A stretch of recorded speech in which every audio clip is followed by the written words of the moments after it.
they don't have it, they come here.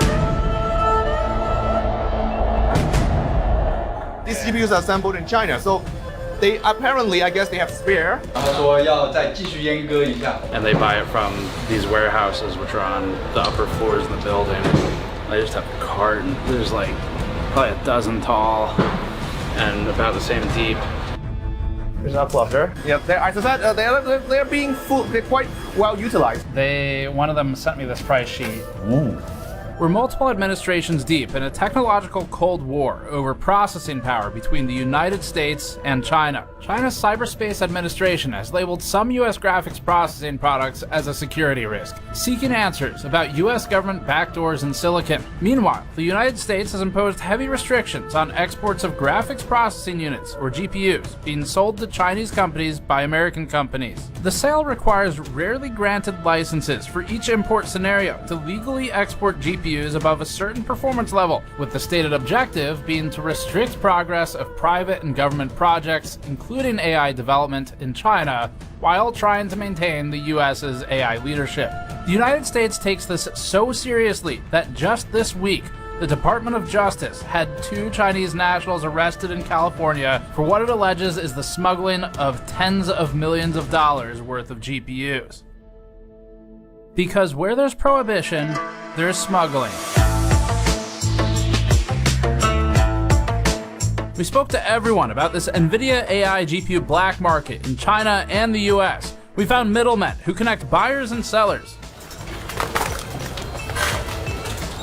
This is it. Cool. Wow.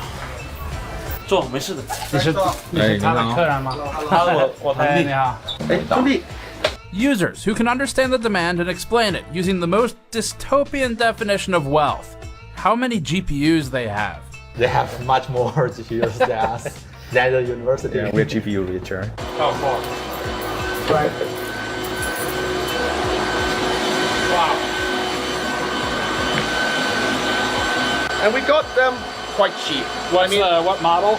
This is A100. Oh, A100. These are A100. We also found independent repair shops who, simply doing their jobs, salvage valuable silicon components from dead PCBs of banned GPUs, innovatively hand-modifying them to be better than and have more VRAM than NVIDIA's own official product SKUs. 你在这里有48GB 的409吗？我们可以现做。 They can make one right now. Okay. 对，我们可以现做的。Okay. Hey, cool. We met multiple people who, when asked the same question, gave the same passcode-like Chinese idiomatic expression, or Chunyu. 你觉得NVIDIA 知道？这个是当然知道的，但是就是它是怎么说呢？睁一只眼闭一只眼。This is like you turn a blind eye. Do you think NVIDIA knows? Do they try to stop it? 就是它是这样，可能就像睁一只眼闭一只眼。 And among others, we even spoke with a US-based Chinese national buying video cards in the US to strip them and ship the GPUs to companies in China, violating US export control law. I haven't seen someone have a computer in a car for a long time. These nervous laughs come from a viewer of ours while meeting in Arizona with a GPU smuggler we'll call The Plug. The smuggler spoke limited English, but they both understood one universal truth. Oh, the temperature is too hot. Yeah. Okay, 2 universal truths. The second one is money, and this battery-operated Prius-mounted GPU testing rig with fur mark is the least suspicious thing in his car with a spare license plate in the trunk. We'll come back to The Plug later. Black market is normally a phrase associated with drugs or guns, but there's a new kind of black market, and it's high-end AI GPUs. And this particular black market is worth billions of dollars a year, and it's hiding in plain sight.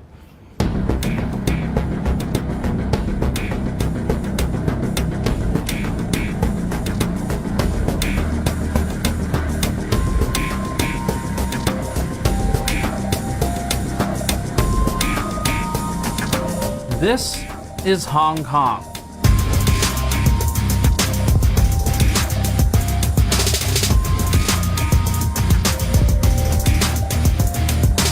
It's our first stop on this journey. By skyscraper count, Hong Kong would be the tallest city on Earth. The density is unbelievable. We spent a few days here for this story, wandering markets and meeting sources.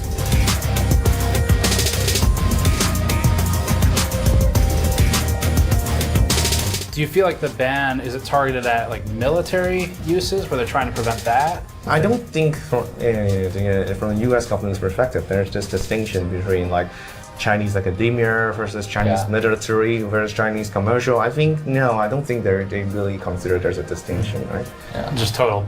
Yeah, but very general ban. Yeah. So these GPUs are almost certainly moved one at a time, right? So it's very hard to get like a full HGX system, right? Oh, so the 90 normally comes from Australia and Taiwan. Yeah. And that's why we're here to learn what the demand drivers are for these GPUs, how they get into China, and more about the illicit side of the GPU smuggling business.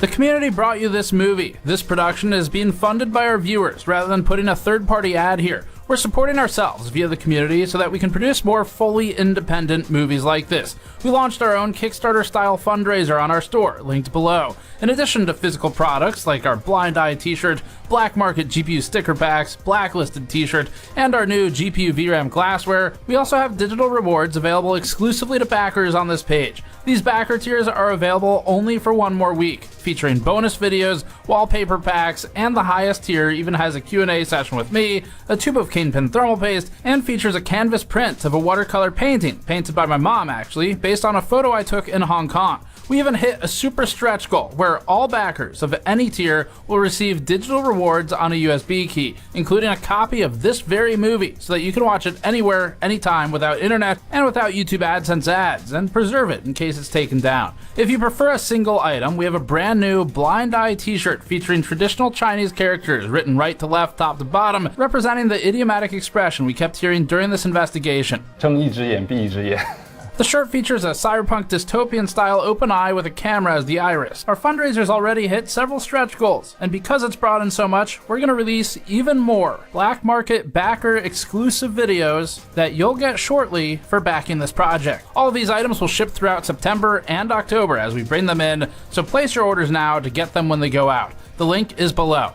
Now, back to the program. This was our latest big adventure, and it began when we booked a 24-hour ticket to Hong Kong, 20 days of hotels across Hong Kong, Shenzhen, Zhengzhou, Huizhou, Dongguan, Taipei, and more. At least one of us got detained by at least one of the governments involved in this video, but we can't talk about these indecipherably singular or plural instances or instance of any aforementioned detainment. Next, we talked to a lawyer about the previous sentence, loaded into a cab that secured our luggage like this, then investigated whether or not GPUs are actually smuggled with lobsters into Hong Kong. NVIDIA was right, We've checked the lobsters for sensitive electronics and aren't any in there. So, good move, Jensen. We found a pile of GPUs that are now export controlled and met a professor who really wants to make sure you know. These are legally obtained.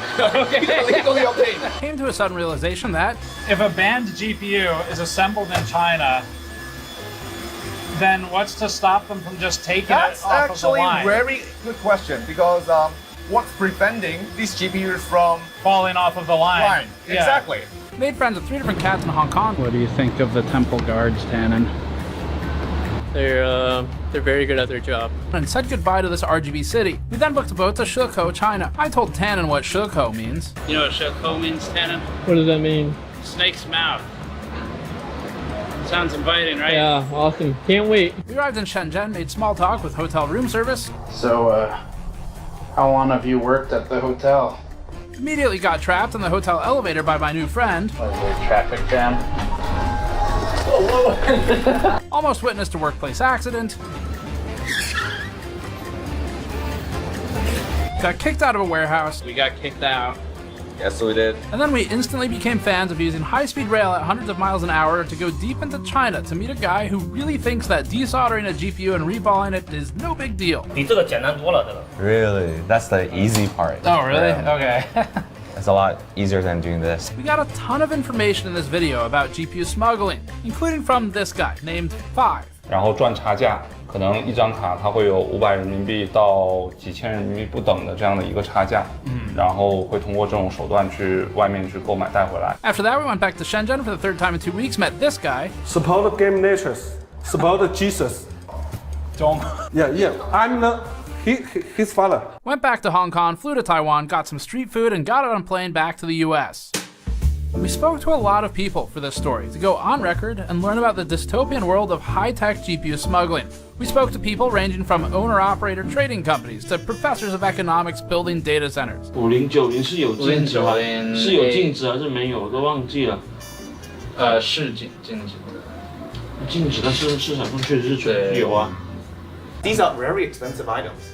Right? I would imagine you would keep track of everything, right? We even tried to talk to the US Department of Commerce, but they didn't reply, and every person on the chain from the Department of State had out-of-office autoresponders because we coincidentally emailed them the same week of an especially problematic story that enigmatically involved name-dropping. But let's keep this focused on the hardware. Some of our sources are more confused by NVIDIA than others today. 然后说要再继续阉割一下，变成5090地利，double 地。 And people seem to laugh every time we ask about how many Intel GPUs they sell. Intel 的显卡是吧 Intel 的显卡呢？ ？Intel 的显卡没有啊。But we want to connect as many dots of the smuggling line as we can today. And that's why we shot over 12 hours of interview footage that we just spent weeks cutting down for time. The point is finding people who know people, and each person in our lineup today has led us to at least one other person in this video, eventually building the full pipeline of smuggler to user. Although this story isn't about drugs, it is about a different thing that billionaire executives use to get high from. Is AI. AI. But before we get to any of those interviews, we need to establish the basics of this geopolitical mess. This story is complicated, so we'll start with defining these key facts. Why these GPUs are banned, the new 15% license, which only applies to 2 GPU models, who buying and selling is legal or illegal for, and then the timeline. AI GPUs have been in even the mainstream news constantly. China has spent decades modernizing its military with the express goal of catching up to the US. AI-enabled drones are key to achieving that goal. We still sell billions of dollars a year of semiconductors to China. We just cannot let them access the most sophisticated, cutting-edge artificial intelligence chips. The export ban did prevent China from getting the highest-end American chips, but it did not stop China from catching up in the AI race. China's AI technology is getting a lot better. The concerns over Chinese focus on AI. China. This story has been a complete mess to follow. It's spanned years, and now 2 US administrations. We ended up with over 400 pages of research and maps and finding sources and trying to understand the laws. Here's why governments care about AI GPUs. NVIDIA functionally holds a GPU monopoly in our sector of the industry, which is building computers to play video games. That now feels relatively innocent by comparison to AI. The company leveraged decades of gaming domination to build a foundation for what it now focuses on, which is making the most powerful GPUs for AI in the world. Reports warn of NVIDIA product use in nuclear weapons research, facial recognition technology allegedly used in Russia to suppress dissent, and growing concerns of AI facial recognition use in the US for similar deployments, alongside reports of use in international spying and in drone warfare. NVIDIA finds itself in the middle of all of this. Even though NVIDIA disputes selling to some of these entities, for example, it says that it doesn't sell GPUs to Russia, the products still find their way there. So NVIDIA is making money one way or the other. Someone is buying it, maybe from someone else who bought it from someone else, and much like we're talking about today, it might be transacted through smuggling. But NVIDIA does end up selling the device ultimately to somebody. Regardless of who they sell to, NVIDIA plays a big part in this worldwide obsession with AI will also create AI, using AI to create AI. And we think it's playing all sides. We'll talk about that more at the end, though. And besides, when there's a gold rush, it's better to sell the pickaxe than swing it. There's so many companies that would like to build. They're sitting on gold mines. Gold mine. It's a gold mine. It gives me tremendous joy if you just buy something from NVIDIA. We're going to be rich.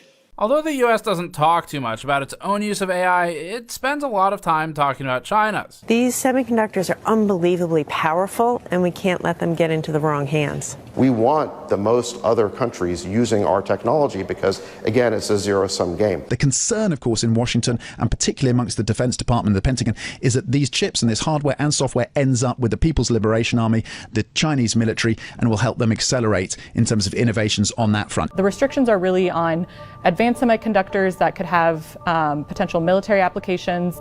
And the goal is really to sort of choke China's AI sector and its broader AI ambitions. The US restricts NVIDIA's GPUs through export control rules that ban the sale of certain GPUs into China. That means the sale of GPUs by American companies or companies which want to transact business in America to companies that are in China or the Chinese government itself. Some examples of export controlled GPUs include gaming GPUs like the RTX 5090 and the RTX 4090, which are useful in AI applications, mostly for their high VRAM capacity. It also includes specific data center and AI GPUs like the A100, H100, H200, and B100, with the letter being the signifier for the architecture, as well as other GPUs shown on the screen. Now, this list is in flux. There are some new and incoming exceptions for the NVIDIA H20 specifically, which has faced Schrodinger's GPU ban, depending on whether CEO Jensen Huang had a $1 million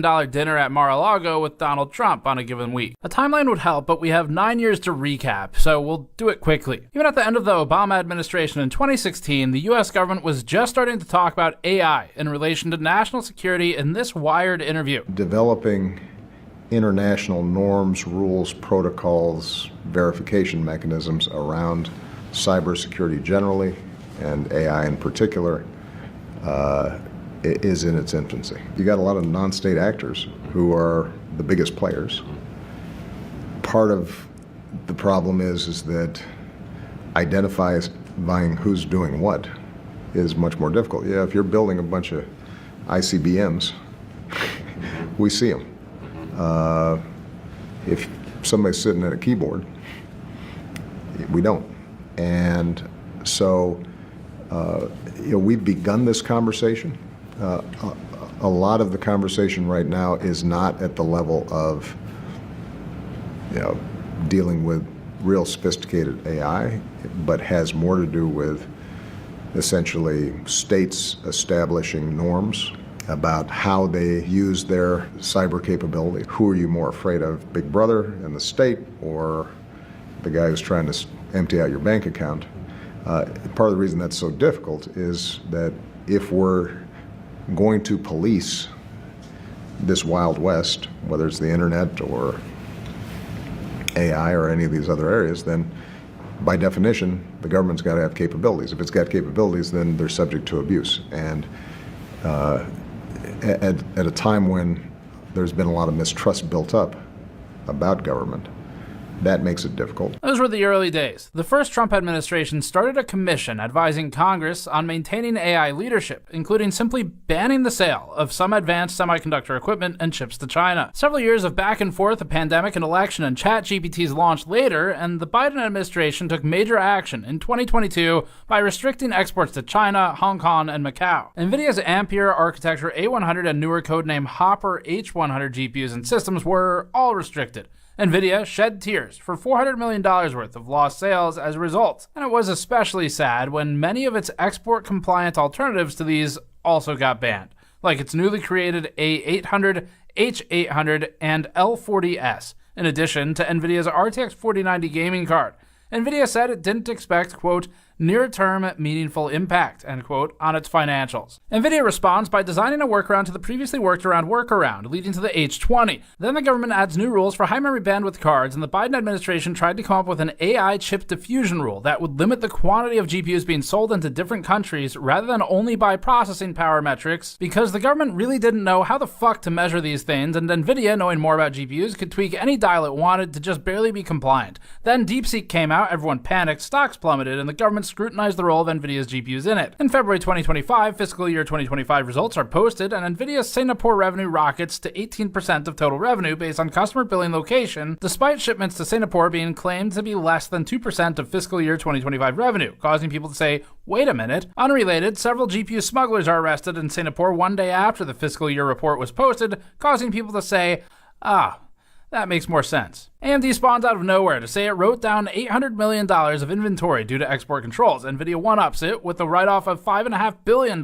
May 2025, Trump implements wide-sweeping tariffs and rescinds the Biden chip diffusion rule that would have limited how many AI GPUs Jensen could sell to other countries. Jensen says, It's just an incredible vision. I think this is going to be a transformative idea for the next century for us. These two initiatives are completely visionary, and it's going to be transformative for America. The H20 GPU that was created to comply with the rules was still okay. Then Jensen had dinner with Trump at Mar-a-Lago for $1 million. Then the H20 got banned. Must have chosen a really bad restaurant. In July, Jensen Huang meets with Trump and is permitted to sell H20s again, presumably choosing a better restaurant this time. Huang goes to China. China says Jensen's GPUs have tracking devices backdoors. NVIDIA says nah. Jensen goes to Washington. Trump tells Jensen to... Jensen, will you stand up? What a job. He loves him. He loves... NVIDIA. He loves Lisa Su. And more importantly, he hates Intel CEO. Intel CEO goes to Washington. Trump likes him now. Tim Cook materializes from the infernal plane to give Trump a 24-karat gold gift. And gift is in scare quotes because that's not what that's called. Then we get to this past week when Trump asked NVIDIA and AMD to pay 20% to the US government for sales specifically of the H20 and AMD Instinct MI308 sales. Not all GPUs, as some erroneously reported previously. Cousins Jensen Huang and Lisa Su negotiate Trump down to 15%, and now they're allowed to sell two specific cards that were originally created to comply with the laws before they changed, and somehow everyone walks away a winner, except now China doesn't want them anyway. That about sums it up. Except one last thing that happened as we were filming this. The Department of Commerce doesn't yet know the legality of the deal, with Tom's Hardware highlighting legal expert arguments over Article 1, Section 9 of the Constitution. That's not our area, so we'll move along from it, but just know that this is being publicly discussed still. If you want the full details with all of the in-between, we did collect it, there will be a massive timeline article on the website. We'll link that below when it's up within a couple days. There was also recent news about a 15% revenue share between NVIDIA and AMD with the United States government for sale of some AI GPUs. This is an old chip that China already has. And I deal with Jensen, who's a great guy, and NVIDIA. The chip that we're talking about, the H20, it's an old chip. China already has it in a different form, different name, but they have it. Or they have a combination of two will make up for it and even then some. But the H20 is obsolete. You know, it's one of those things, but it still has a market. So I said, listen, I want 20%. If I'm going to approve this for you, for the country, for our country, for the U.S. I don't want it myself. You know, every time I say like 747, I want, yeah, for the Air Force. So I just wanted, so when I say I want 20, I want for the country. I only care about the country. I don't care about myself.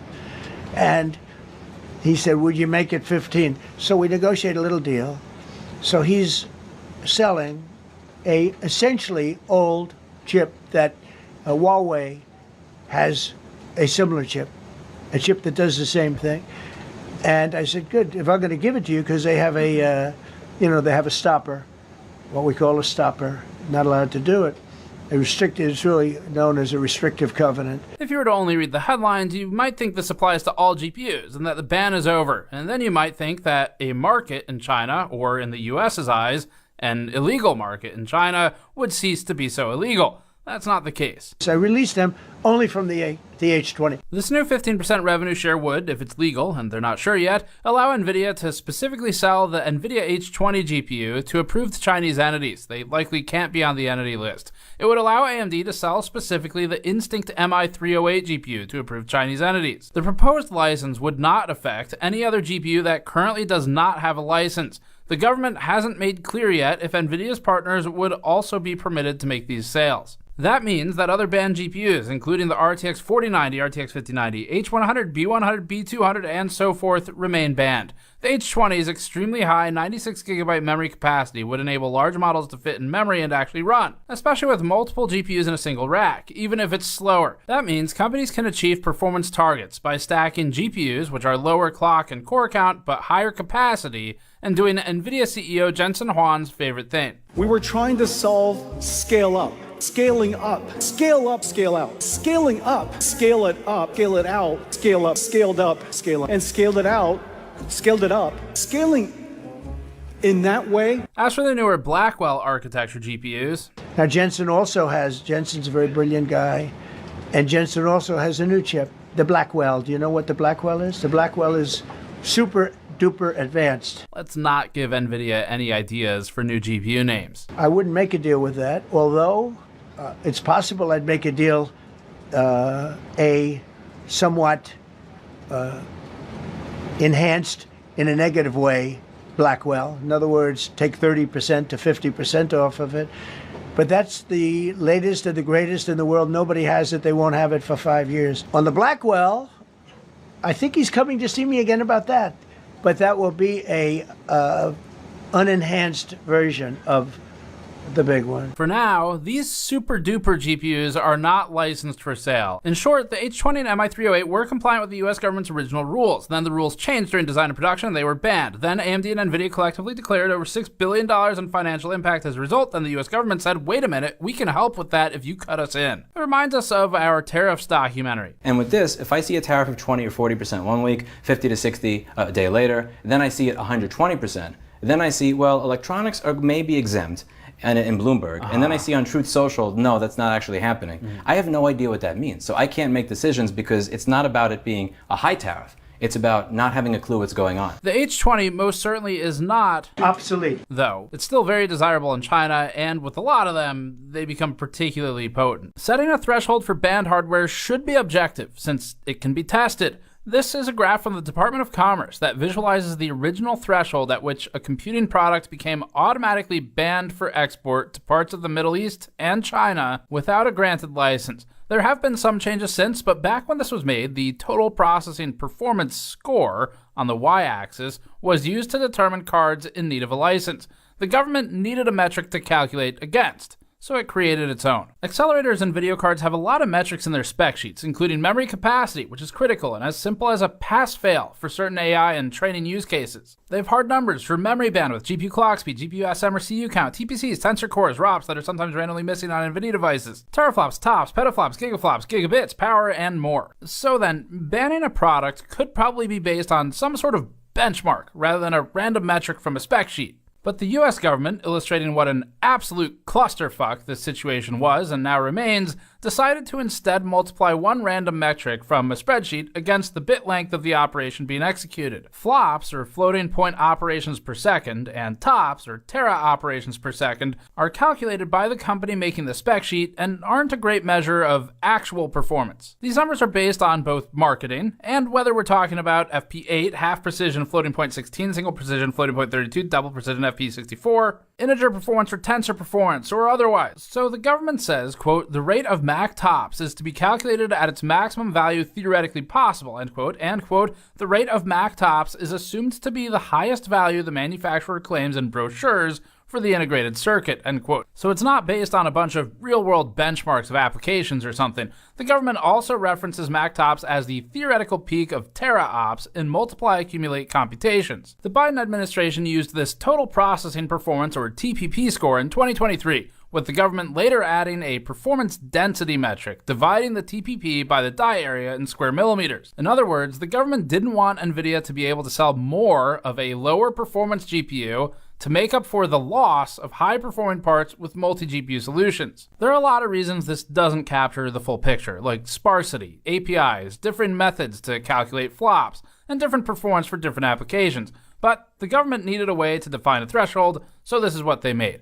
The limit was a TPP score of 4,800, exceeded by even the RTX 4090 when calculated using tensor performance. Now, if this doesn't mean anything to you, that's okay, because it probably doesn't mean anything to people signing the laws either. Or maybe that's not okay, but you get the idea. Something like a higher memory capacity, lower flops performance GPU, or even series of GPUs like 30, 60, 12 gigabyte cards might be able to get the work done more effectively if it only needs memory. Memory wasn't factored into the TPP calculation. That was the point of the NVIDIA H20, but then the absurdity of the situation expanded, because the government introduced an opaque memory bandwidth requirement. Per the register, quote, unlike with previous export controls, the Commerce Department's Bureau of Industry and Security hasn't issued specific guidance on how much I/O or memory bandwidth is too much, end quote. but they did decide that there would be a limit. So to recap, it seems like across 2 administrations, the United States is creating formulas based upon numerical calculations, and then when NVIDIA and AMD tweak the numbers to fit within that box, it's retconning those rules in a guess and check process. We spoke to a lot of people in this piece, and it's multilingual, which made it complicated. In order of appearance today, the discussions come from Dr. Vinci Chao, senior lecturer in the Department of Economics at the Chinese University of Hong Kong, responsible for building his department's machine learning servers and sourcing the GPUs from middlemen suppliers. Dr. Zihao Fu, a research assistant professor at the Chinese University of Hong Kong and an affiliated lecturer at the University of Cambridge. Zihao specializes in both computer science and linguistics. Various retail workers at computer markets in Hong Kong to get a ground-level understanding. Joe, the creative director of product at video card manufacturer Yeston, who worked with us for a separate piece, not this one, but he showed us his factories and suppliers, so we've included clips here as we relied on those tours for an understanding of how GPUs are brought into China for assembly on PCBs. An anonymous seller who goes by the pseudonym of Silver, based in Shenzhen, Bao'an, and managing a warehouse in Hong Kong that receives and processes smuggled GPUs. Vincent, a resourceful fence who lives next to the warehousing and markets filled with GPUs and accelerators. He buys and sells these devices in Shenzhen, Huaqiangbei, and his job is to know people. In addition to Vincent's cousin, the Fixer's Fixer. If someone needs a component to fix a broken video card or to build a new one, they go to people like him to get integrated circuits. Mr. 5, a Bilibili hardware reviewer with a specialized focus on thermal solutions. Like us, Mr. 5 has had run-ins with NVIDIA that have ended in a soured relationship over disputes regarding independent reviews and editorial independence. Zhang Ge, a renowned Bilibili uploader, basically a YouTuber in China, who runs a video card repair shop in Zhengzhou. In addition to repairs, he regularly gets large orders from customers asking him to build them custom, unofficial, higher VRAM capacity NVIDIA GPUs for large language model tasks. Companies in Singapore and Taiwan who act as intermediaries between NVIDIA, NVIDIA's partners, and companies in China. The Singaporean and Taiwanese companies are able to bring banned GPUs and servers into their own warehouses and resell them to Chinese companies, skirting export controls. We're unable to disclose their identities because there would be punishment from multiple governments and NVIDIA. The Plug, a US-based Chinese citizen who drives around the country buying hardware from American end users and resells it to companies in China and Hong Kong. And finally, a special thanks to our translator Raymond Wu of the Black Soda Agency in Taiwan. Here's the pipeline. If a GPU doesn't fall off the back of a truck in China after it was assembled, or if it isn't a QC defect that disappears from the scrap pile, it may instead have been moved by ants to get to China. Mayi Banjia is a linear pipeline. Each ant in the fire line serves a specific role. It'll help to name those roles to keep everything straight. Here's what we came up with. The source has access to GPUs. This could be as innocent as you unknowingly selling your card on Facebook Marketplace to the Plug. The Plug is responsible for acquiring from the original source and reselling the hardware to the China-based distributors. In between, there's a mule. Sometimes this is the Plug himself doing a trip home. We learned that overseas students also regularly return with what are feasibly defended as personal GPUs that they bought at Best Buy and then may get resold for markup and profit. In either case, the mule gets the GPU into the country either by shipping it without interception or by hand carrying it. Next is the middleman, receiving the GPUs and often interfacing with or managing the warehouses that store the cards. The middleman buys from multiple plugs, including factories that get rid of rejects with fixable or unimportant QC defects, then sells those devices to more localized distributors. That's when we get to the fence, who buys and sells GPUs between middlemen and warehouses to end users in China. Then we have who we're calling the fixer, except this time it's literal. The fixer is an optional step that may involve soldering and modifying a GPU to improve it beyond its original specification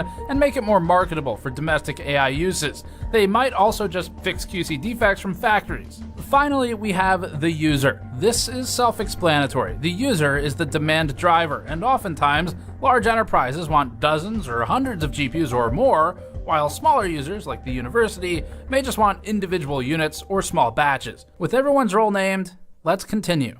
And now, we start our journey. First stop, Hong Kong.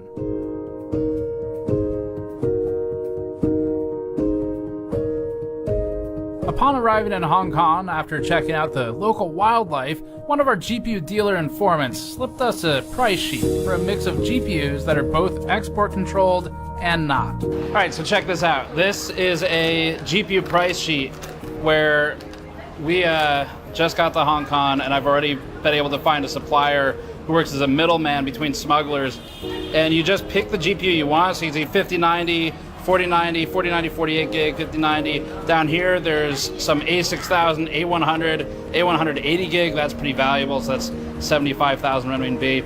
And so I found a supplier where basically the person who provided this is local, and they work with the smugglers. So they sit between the smuggler and the customer to supply and source GPUs.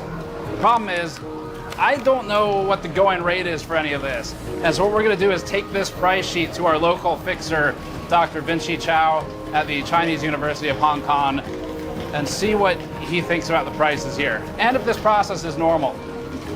So for that, we hopped in a classic Hong Kong cab and headed across Victoria Harbor over to the Chinese University of Hong Kong. 不用加。哦 ，OK， 谢谢，OK， Thank you, sir. 拜拜。 We found Dr. Vinci Chow through a Reuters story from a couple years ago. Vinci works in the economics department at the university, and he's responsible for having built many of the servers and machine learning systems that are in use daily.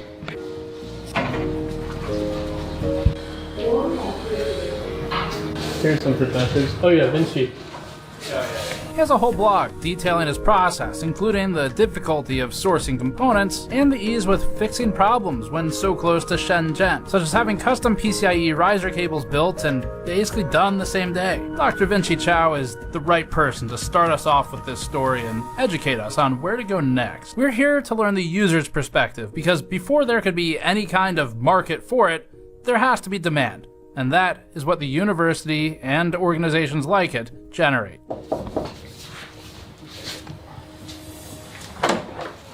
Hi, whoa. How you doing? Hey, nice meeting you. Good to meet you. This is Tannen. Hi. Nice to meet you, sir.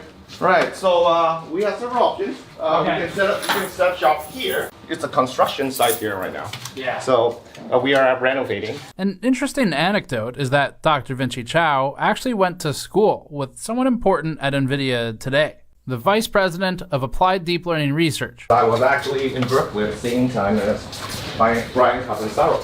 Oh, cool. We're working buddies. That's cool. Yeah, I know him. Right. Wow.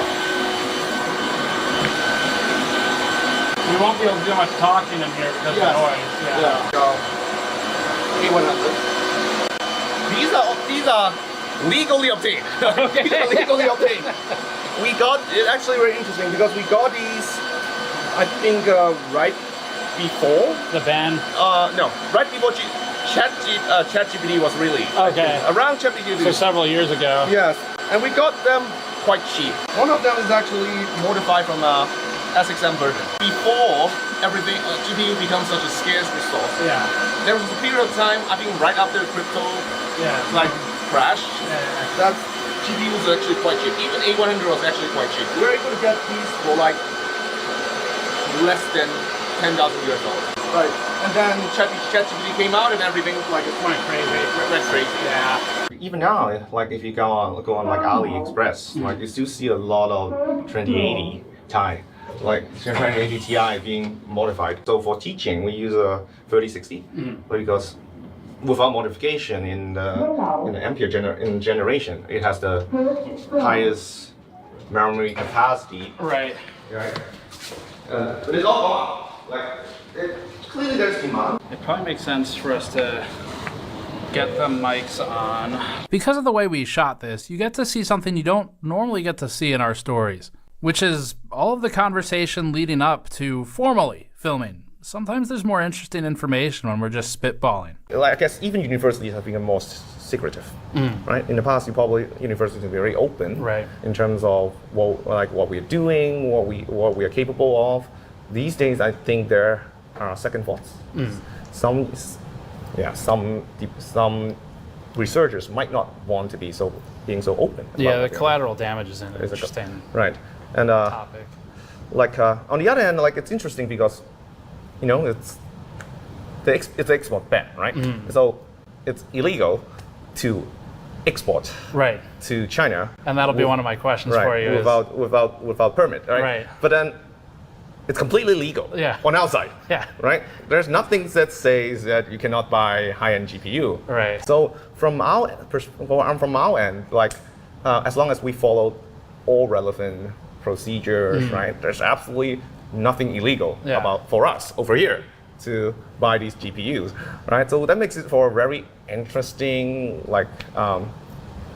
environment. Yeah. Like so, you have, because if you look at the university documents, right? I think you will be able to find obviously these universities have been purchasing GPUs, right? It's completely legal over on our side, right? Yet this is clearly not supposed to happen, right? From the perspective of the U.S. government, right? So, I guess for universities, once again, it depends a lot on how committed, a particular researcher or particular unit is when it comes to acquiring GPUs, right? I mean, if you pay enough, supply is there, right? Maybe not if you want to build like a super cluster, right?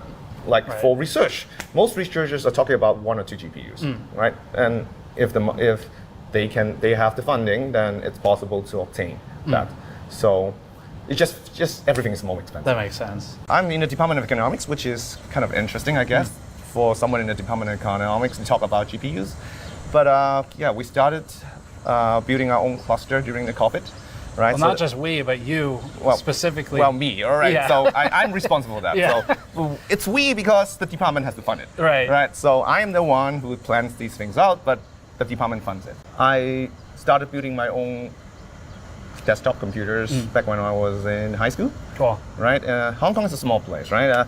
I guess we'll visit that later on. But in Hong Kong, you can actually physically visit computer malls where you can just pick whatever parts you want. And then during COVID, then we had this idea. Then we probably have to try to provide remote access to computing power.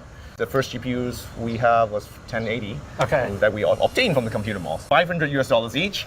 Back then I was thinking that's so expensive. $500 for a GPU. If you were to ask one of the local supplier, how much let's say H200 is going to cost? It's going to be about 30K. US. 30K US. There's a big premium for data center GPUs, right? So even if you obtain an aging A100, that's still going to be almost 20K US. Is anything from Blackwell over here yet? No. Not yet. Not yet. It's illegal for a company like NVIDIA to sell them into China. Right. But not for anybody here to buy them. Yes. I messaged some sellers on Alibaba. Right. And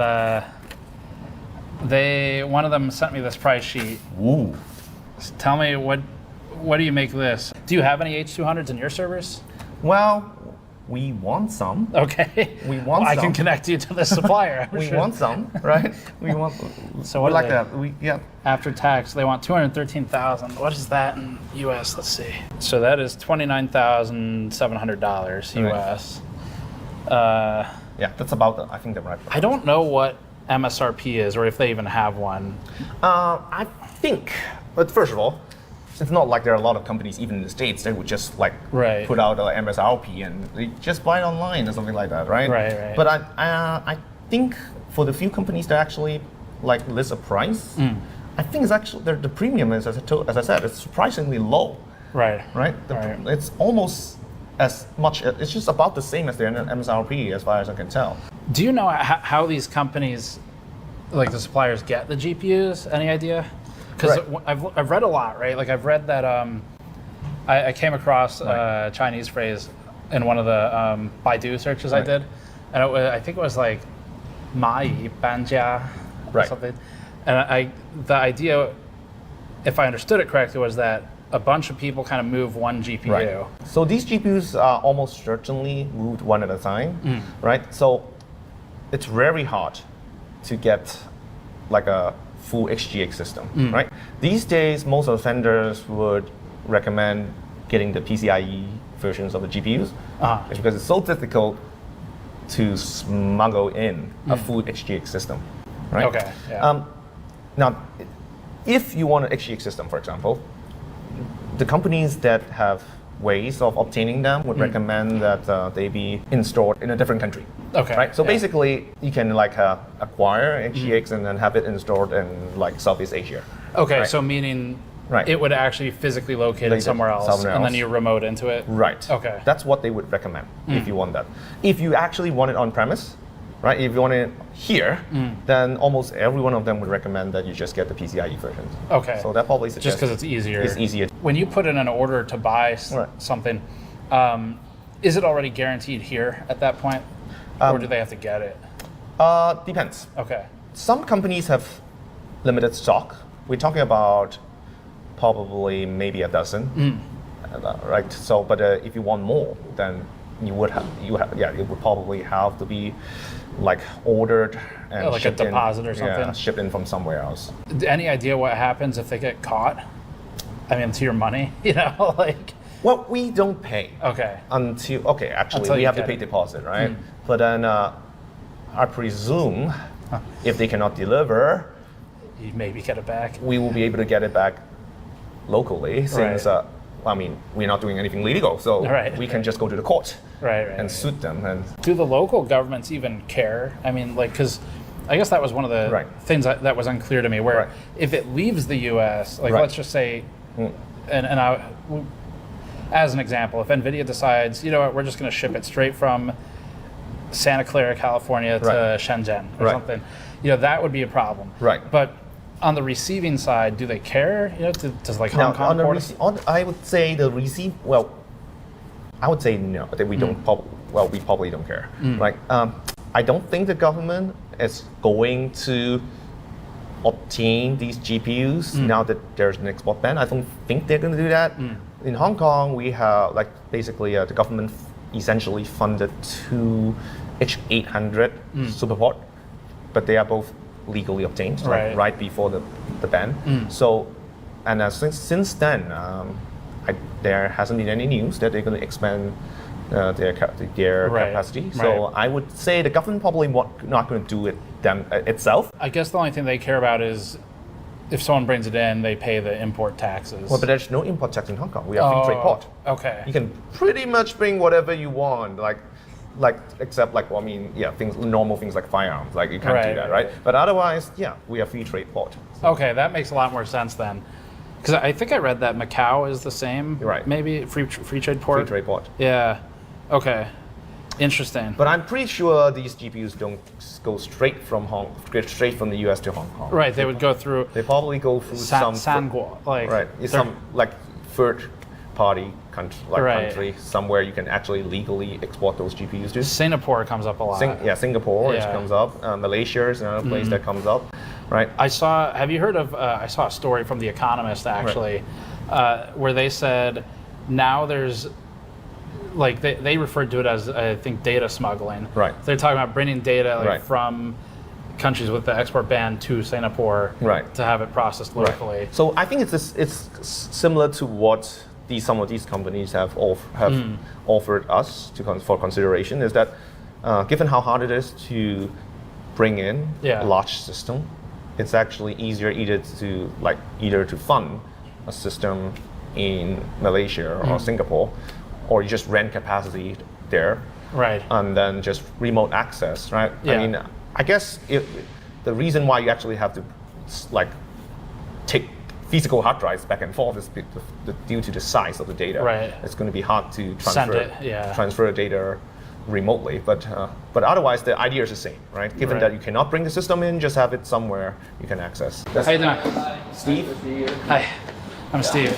I'm Zihao. Good to meet you. Here. Yeah, good to meet you. What department are you in? I'm currently working in the linguistic department. Okay. So my focus is still doing some programming and running on GPU. Previous, my background is computer science, so I need a lot of GPUs. Right.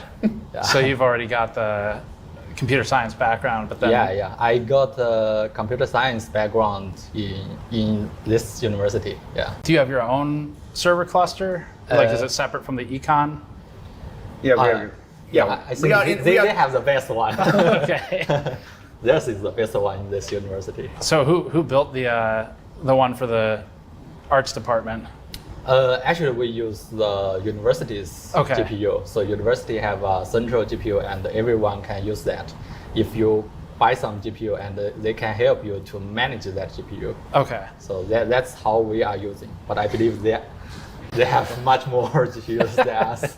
Than the university. Yeah, we're GPU rich, right? Right. GPU rich. Yeah. Yeah. What are the things you guys use them for normally? Just the training and inference large language models. Okay. Like for me, my research is about large language model. Yeah. So if you want to train a model, teach the language model to gain more knowledge, you need to fine tune. And before that, maybe few years ago, we just train from scratch, but now it's not that popular. But we still need GPU to fine-tune models. Okay. So this is why we need that. What are the common uses for the models themselves? Like, do students use them for research, or what's the? Yeah, if you are in the university, so mainly for research. Okay. So currently, because a large language model can do a lot of things, a lot of research department will focus on using that.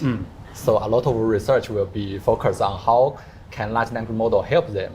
For example, like cleaning the data and doing some basic inference, or just imitate human to do some research. Okay. Something like this. So it will be. Do you guys ever end up working with each other? No, we haven't. Really. Well, our two faculties are in talk of collaboration, but as you said, like a lot of demand really coming from researchers that are using these models for things like processing large amount of text data, right? So, like in the past, what we would do is that these researchers would hire junior research assistants to go through text data manually.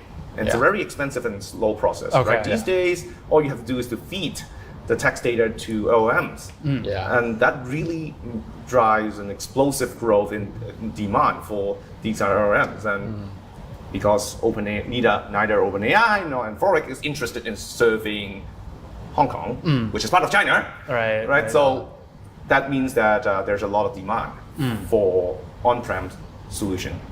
What so in linguistics, do you use it for just as an? I don't know a lot about linguistics research, but the Dongwan Lao Shi is she's a linguistics researcher, and so I know one of the things that they do in the University of Columbia in New York is they'll scan old documents from like the medieval ages, from 1,000 years ago, right? That's cool. And they try to convert it into modern English. So what kinds of research, I guess, to give me a better idea? First one, if you want to do research on linguistics, you will be very interested in what the language model, how the language model are thinking, right? Okay, yeah. So we try to explain what happened inside the language model. And another research direction maybe is just use language model to processing the data. For example, you want to know how the children learn the language. Children learn bilingual or many languages. So how they do it. So you can use the language model to imitate the learning procedure. So this is one of the possible direction. So there will be a lot of things to do. Yeah. What kinds of GPUs do you guys use? Currently for our group, we have L40, I guess. Yeah. Okay. With 40 GB memory, maybe I forgot. Sometimes we have a 6000 and then some gaming GPUs, RTX series. Right. Yeah. The gaming GPU is much faster, actually. Is it really? Okay. Do you have any like 5090s yet, or 4090s?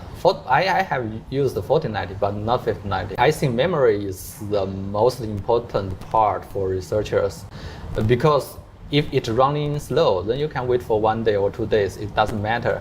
But if the memory is small, then you cannot do anything. You cannot put your model inside the GPU. It just doesn't run at all. Yeah. So I need larger memory. So the speed is okay. I think currently is fine. Do you guys ever get bottlenecked by the availability of the systems? Well, it does happen, right? So, like, as much GPUs as we have, we're talking about we have like 30 top of the line GPUs. Yeah. If we want to load, say, DeepSeek R1, right? That takes probably 16.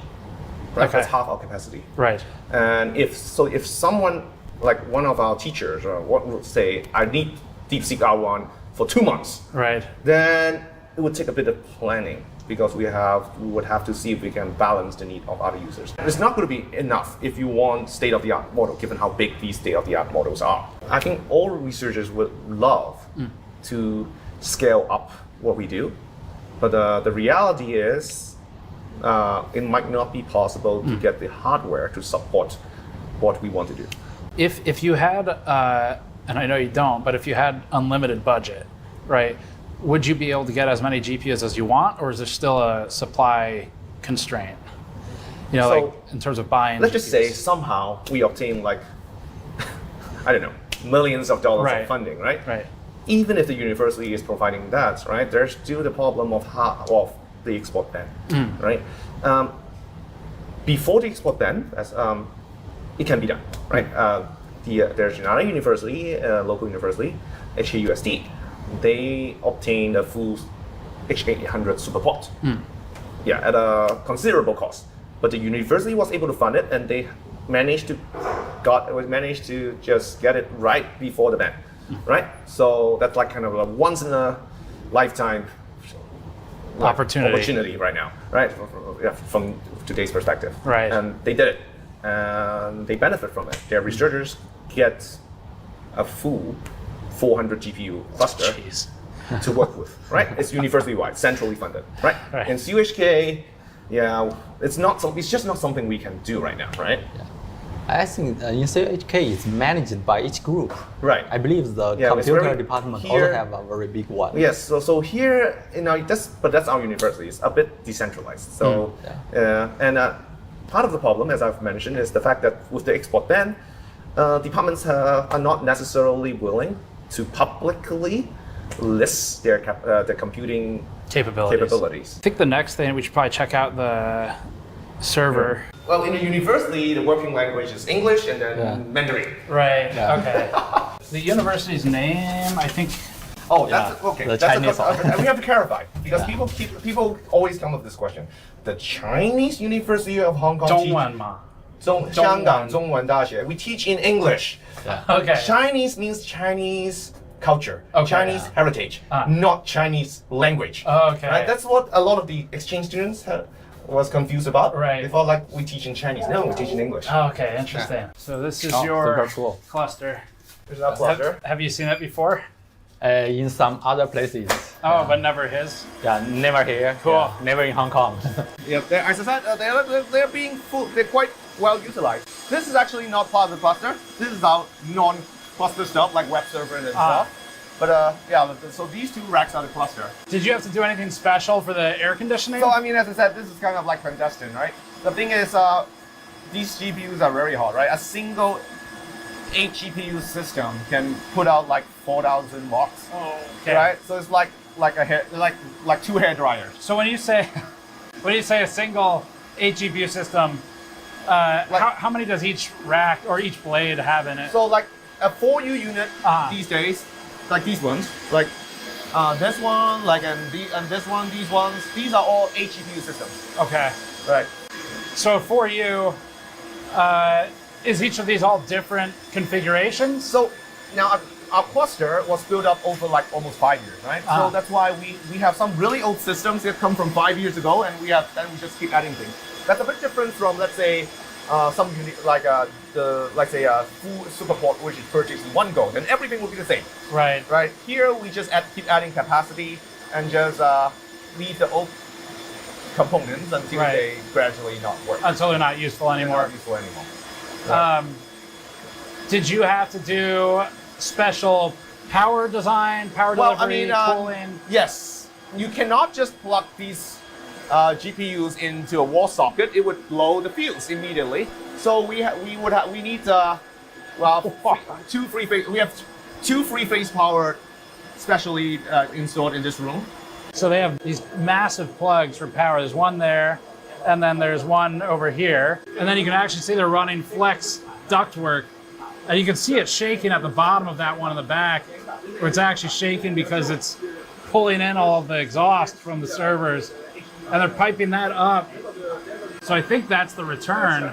That might be the front side. We'll take a look, but they're basically circulating it with the flex ductwork. Crazy. And that looks like maybe more, I think that's more AC going up to the mini split up top. I guess how many, A100s or H100s? Right, we have something like 30 A100 class GPUs, and then we have a bunch of like 3090s, 3060s, right? So in total, we're talking about, 50 or 60 GPUs. Okay. Right, so yeah, but the top of the line GPUs are for teachers. And What are the 60 class cards for, like 3060s? For Teaching. example?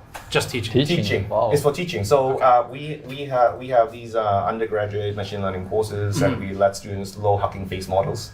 These 3060s are for them. We don't want them to occupy the A100. Right. So, and 3060s have 12 gigabyte of memory. That's Right. That's more than enough to load some of the smaller The good models. ones have 12. They made another one. Right. We make sure we get the 12 ones. Right? Yeah. So that's sufficient for loading a small model that they can work on. Right. Does memory bandwidth matter a lot? It matters. So to better utilize the resources, we offer the options for each researcher to load their own model, but we have also this centralized, like our own local ChatGPT thing. We have used Open Web UI and with with VOM as the backend. Right. So we offer just this pre-set up system where we can serve Germer, we can serve DeepSeek, and then when it comes to getting high throughput, bandwidth would matter. Because for the export control, the U.S. government does a calculation, right, for some amount of points. They made up a system. And memory bandwidth is one of the components of the formula. Yeah. They're getting smarter, right? Yeah. Because there has been multiple versions of bands, right? The very first band was targeting the NVLink, I think. Okay. The A100 to A100 as NVLink. So that has a little effect. Yes, it's a bit slower, but it's still okay, right? And then I think they switched to targeting the flops. Yeah. But that I think is, there was a certain amount of flops you can't exceed. Then I think depends on workload. I think it didn't work as well as they might have hoped for because the H20s still sold really well. Well, I mean, that's what's so interesting about it is the government's, at least the U.S. government, hasn't really caught up to what these are, and so that's true. So they don't know how to ban it. I feel like so they just kind of pick a number. It's developing very fast, right? Because if you go back 5 years ago, everyone probably would think that flops is a very important metric to consider. But turns out when it comes to loading large models, what we all care about is how much memory, how much VRAM you have, right? You simply cannot load a model if you don't have the VRAM. Right. So now H20 becomes a very attractive option because what's the spec on the H20 again? Do you so remember? H20 has drastically lower flops, right? But then it actually has more memory than the original H100. What's the capacity? I think it's 94, 96 versus the 80. Yeah. The original version 80 is 80, right? So it's actually in some sense more attractive. So everything you guys have named so far, it's all NVIDIA. So are there any non-NVIDIA GPUs like in the university cluster? I think currently I didn't say any non-NVIDIA one. But I think it's promising. The AMD one, currently PyTorch also still support AMD one. I think in the future it will be another choice. The Instinct MI, AMD MI GPUs? I didn't remember What about Intel? Because they just started making the B60s. Is that interesting at all? I mean, we always like to explore options, right? To have more computing power. Yeah. We actually expressed interest in AMD, and we asked around, to the outcoming suppliers, and they said the risk is too high for them, right? Because they have to support it. And they had, I think there's one supplier who told me they had tried to sell an Instinct GPU in the past, and then the customer returned it because they couldn't figure out how to make it work. Right. And then they realized that they don't really want to carry the risk of having a GPU that people are going to return. Don't know how to. So they would rather just not deal with. Do you know any AMD GPUs that also are export controlled? I think the Instinct line is also covered under the export ban, right? Yeah. I mean, I guess that's also part of the problem. If you're going to go through the hassle of smuggling something, you better smuggle something that people actually want. Right. Yeah. And well, is there any support for it if it's a smuggled device and you have a problem, what happens? You know, right? Like if a MOSFET blows up, right. You know. So now we obtain all these under under following university procedure, and part of that is that there should be warranty, right? Okay. I mean, now the supplier is clearly going to promise you warranty, right? But they also indicate that now for the PCIe version, they are pretty confident they can support it because I think they just exchange it for a new one and just try to move that one out, one at a time, right? Right. But if it's an HGX system, even if they manage to get it in, they don't promise anything basically. Yeah. Right. I mean, for contractual reasons, they would promise warranty. Right. But whether they can actually do it, they can't actually guarantee. Okay. Right. So actually, we have a legally obtained HGX 800 system that we got before the ban. And as far as I know, after our initial, I think 5-year support contract ends, it's not possible to renew. There's a 4U system with 800 inside. Do you ever physically go to pick up the GPUs when you're arranging from a supplier, or they just ship it here? They usually ship here. So it's just like totally normal commerce, basically? Right. They just ship here by It's so interesting because I feel like when you think about like this concept of like the black market GPUs, and earlier I had said I found online a story that talked about Mai Banjia. And you think of it like that, it seems like when you go to buy a GPU that's banned, it feels like you would be going to a dark alley and handing him cash, right? Yeah. And he hands you a GPU. But that's not how it works. Yeah. No. So they just ship it. I think it's good. That way, it's good for personal usage. It's not quite good for a very big cluster. Right. Right. Yeah. So does if it's that sort of easy where it just ships to you, does the ban seem effective? Like as I said, if it is effective in preventing the building of a very big cluster, right? It's just not possible to get 100,000 of these GPUs. Like we heard about some of the other companies having. Right. Yeah.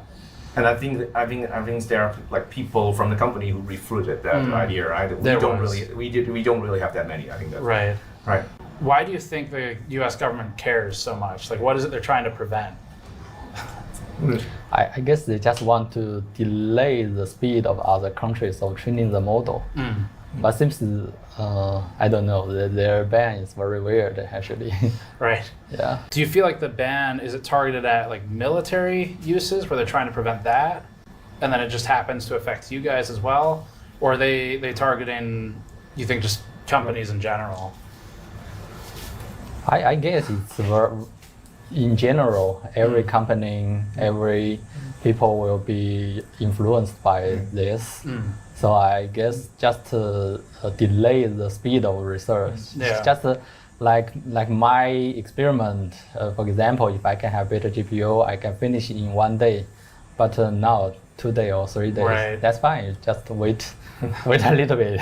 You get the same thing. I don't think from the U.S. government's perspective, there's just distinction between like Chinese academia versus Chinese military versus Chinese commercial. I don't think they really consider there's a distinction, right? Yeah. Just total.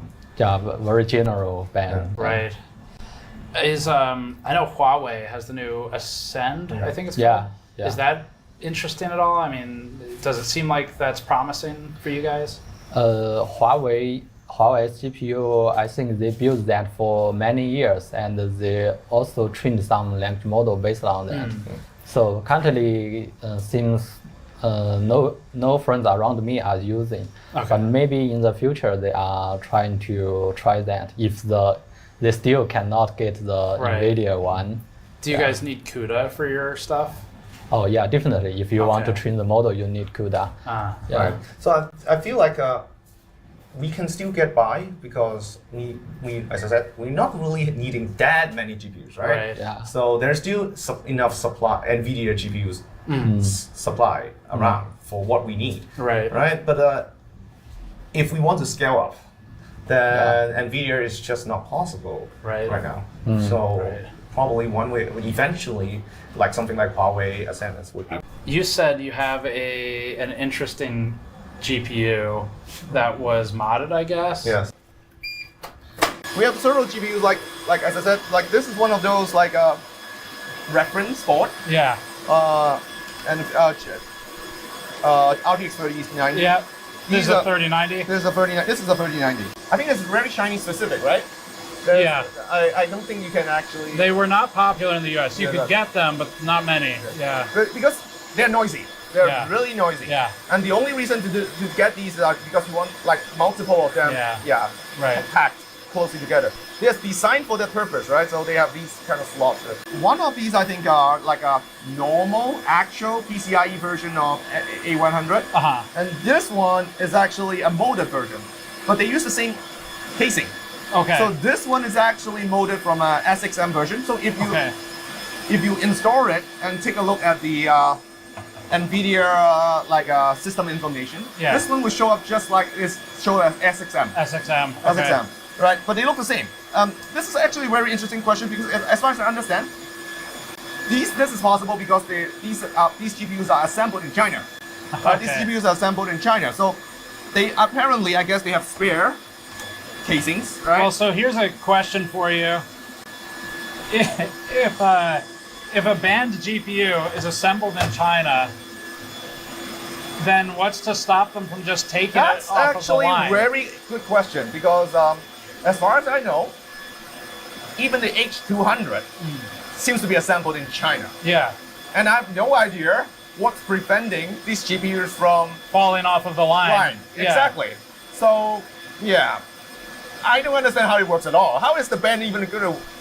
How is the ban is even working? Like the box of these GPUs clearly state they are manufactured in China. Right. Right. So I'm not sure how actually that works. I mean, because it's like NVIDIA's not allowed to sell it to China, right? But they can make it here, China, and then the intent, I guess, is they ship it somewhere else, and then they can't ship it back. Right. But it just seems like if I'm the factory, it seems like there's a lot of money in. Right. So we had some QC defects, right? Right. So my guess is there must be spares. I don't know. Right. Spare SXM like modules, spare casings, and then somehow these spare parts just get assembled into a complete GPU and get sold. Yeah. So currently it seems like that this whole GPU manufacturing thing has the flavor of that. Yeah. Right. All these high-end GPUs are still manufactured in China, but they're not allowed to be sold in China. Yeah. And somehow the U.S. government thinks that's going to work, and somehow the Chinese government also allows that to happen.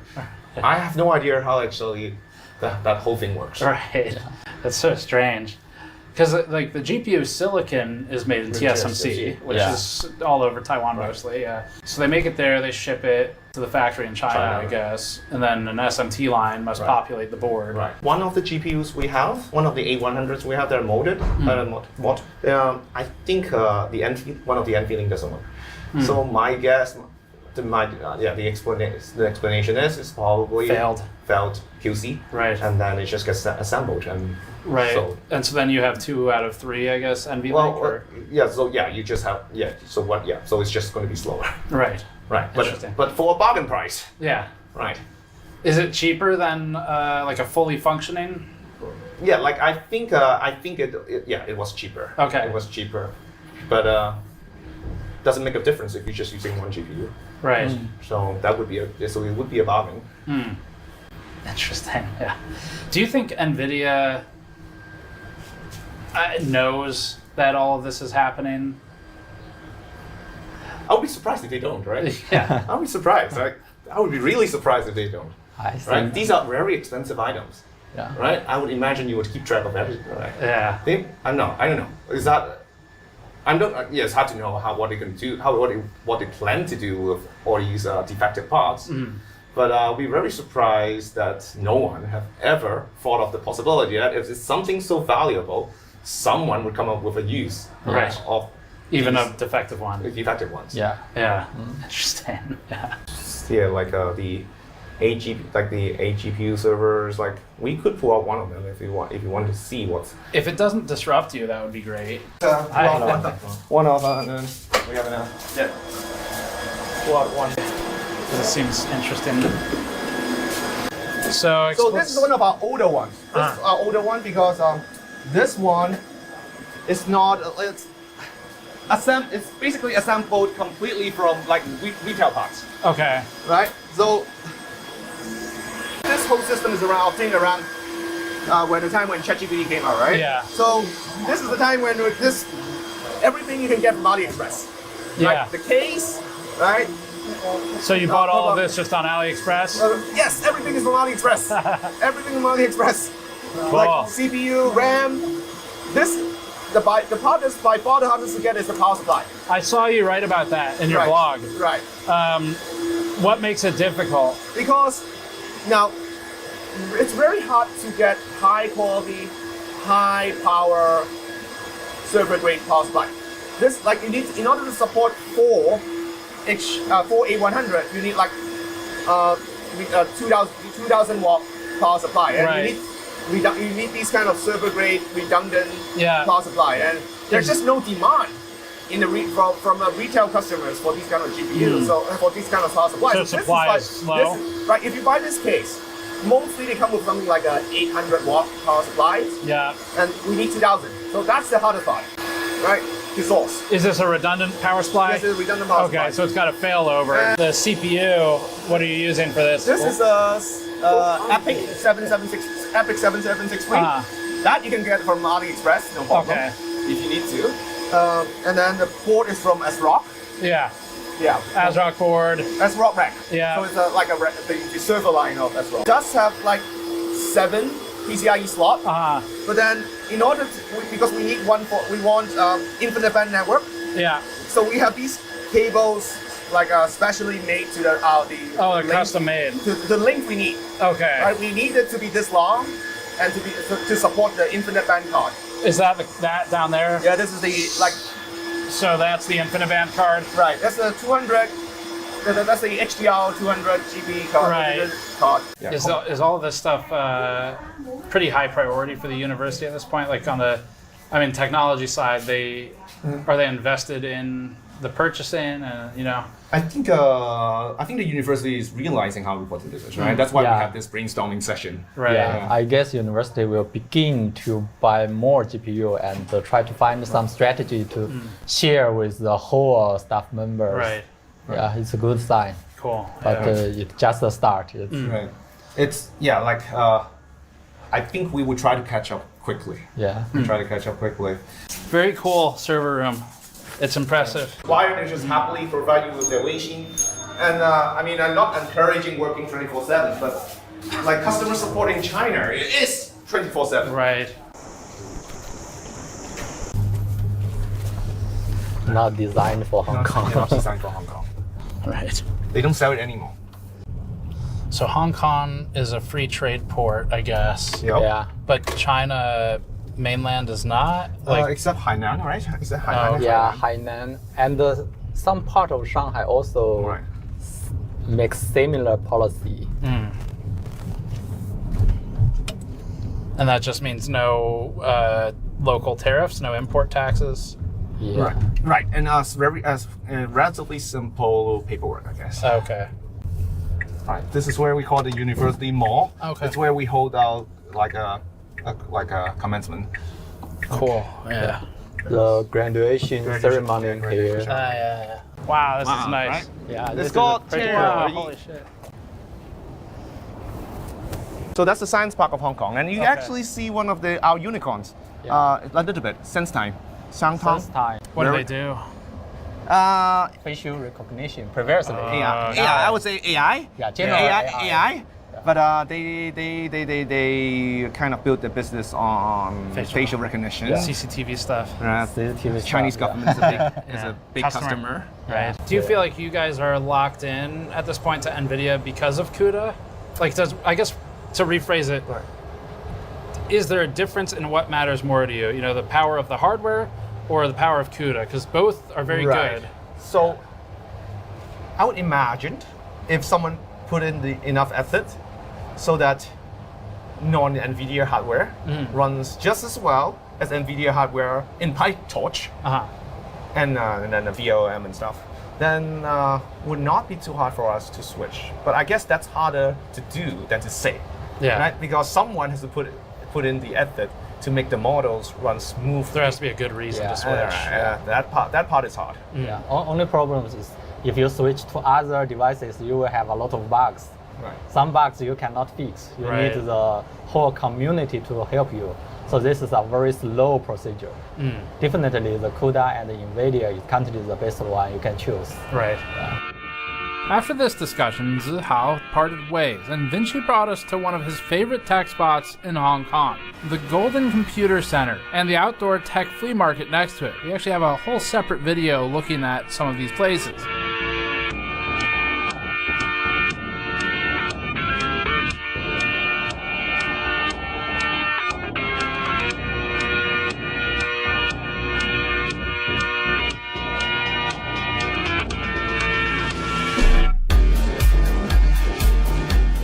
As for this trip, we asked him if we could go find some supposedly banned GPUs, like the RTX 5090, except available in public, where, in theory, you shouldn't be able to find it.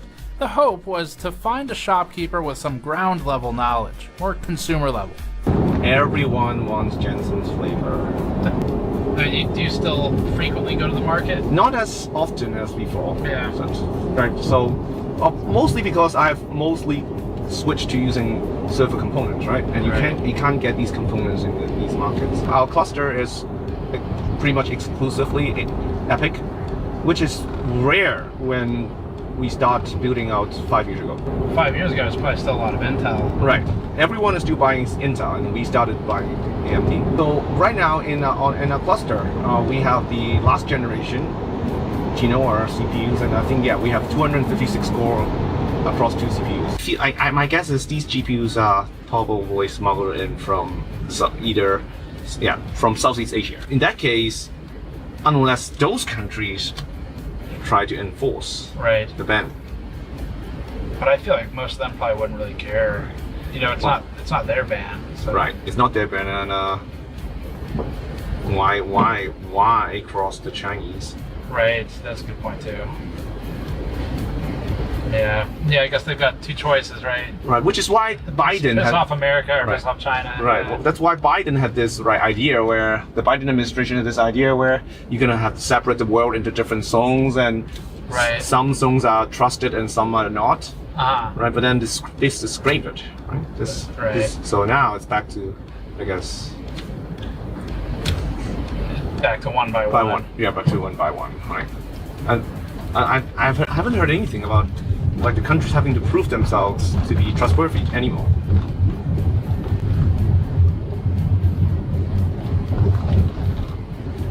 It must be frustrating for NVIDIA on some level, because I'm sure they would rather much that they can just sell whatever they want to China. If they come up with a product that is in high demand, that means it's useful for AI. And if it's useful for AI, the US government wants to ban it. Right.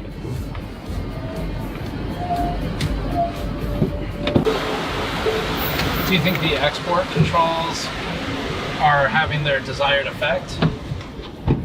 Like for the US? Yeah, well, yes, in terms of stopping China from building a comparable GPU cluster to US. Right.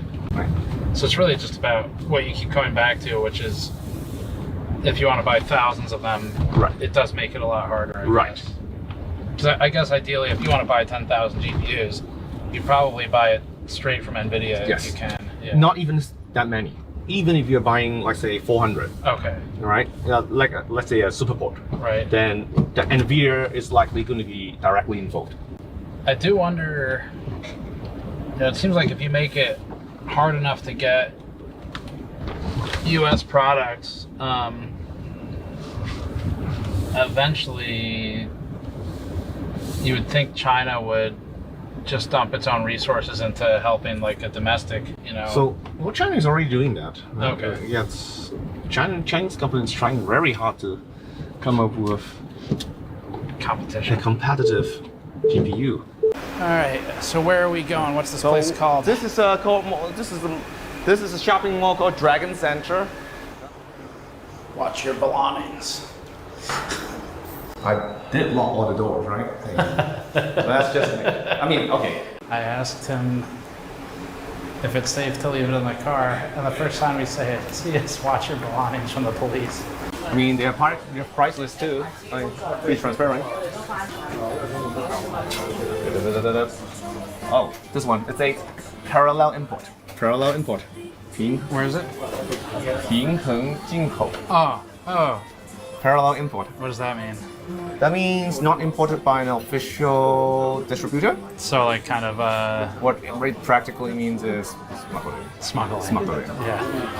Right. So what are their prices?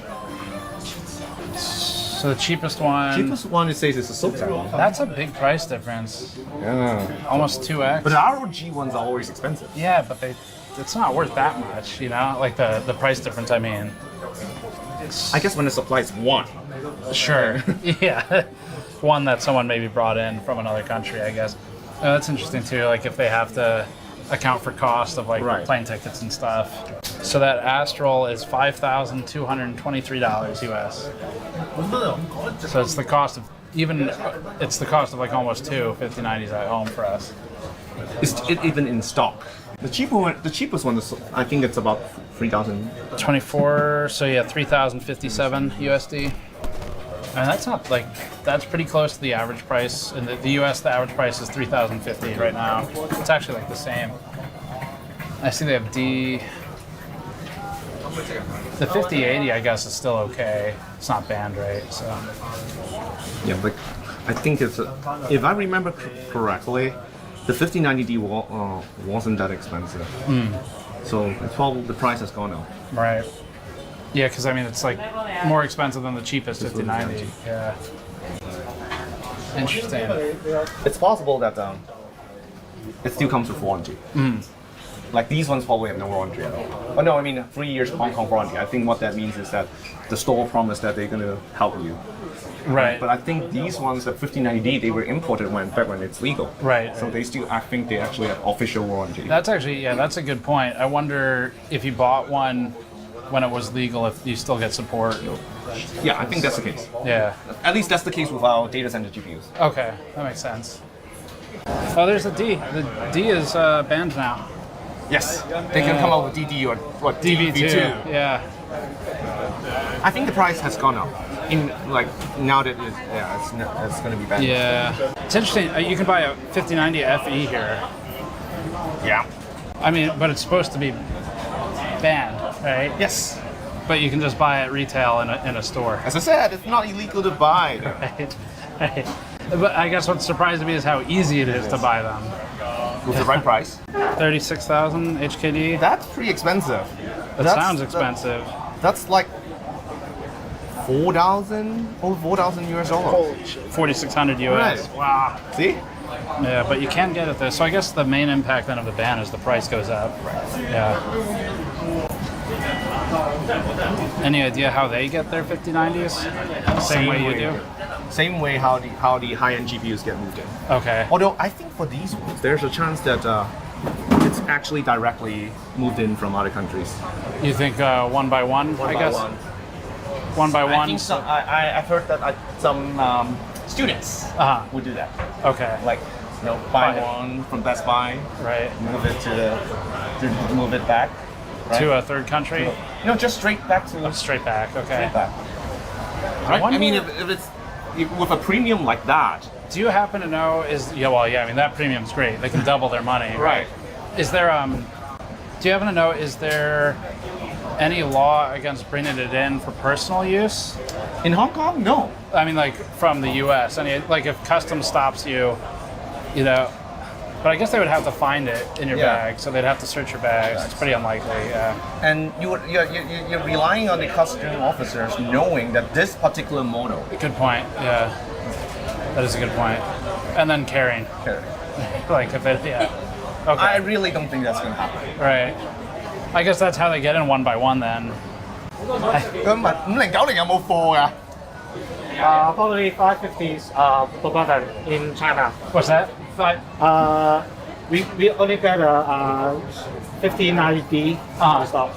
Yeah. So the 5090, the Founders Edition, maybe not in stock. Yeah, we direct directly order from other countries. What's the most popular card? 90. No D. Always come from Australia. And the second one is Taiwan. Oh, so the 90 normally comes from Australia and Taiwan. Yeah. Can you buy bulk, a lot of them at once, or is it just one at a time? Very tricky is that almost you can order from mainland China. Yeah, you can buy lots. Oh, mainland? For 90? Yeah. Okay. Recently we got an ad from Facebook that are selling in Mongkok. They will provide lots of 90 only. Okay. Is it expensive? Very interesting. 90 only, sometimes cheaper than 90D. Okay, wow. Do you guys ever sell like RTX 6000? Or is it too? Because RTX 6000 we got 88 edition. Ada, yeah. 8 edition. So replacement will be 8 edition. But no Blackwell. Yeah. Otherwise, also from mainland. Right. Okay. Interesting. 5090. Do you have to get it from a different supplier than 80?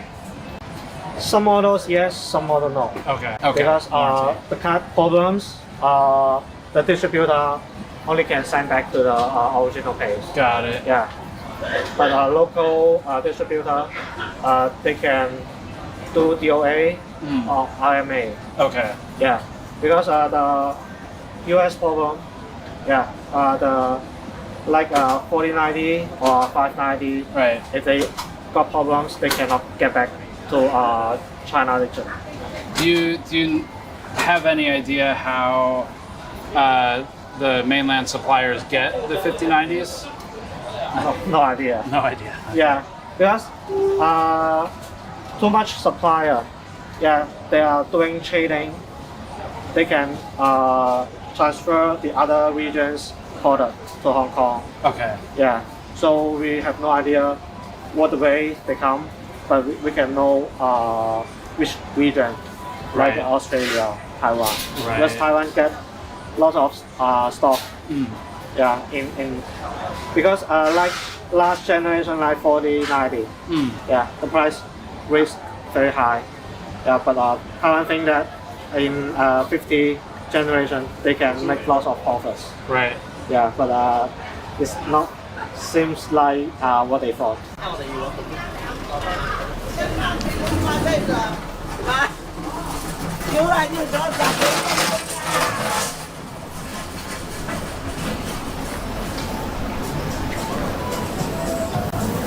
It is still funny to me, just like how much it flies in the face of U.S. export control that you can just walk around in a public-facing mall and buy a 5090.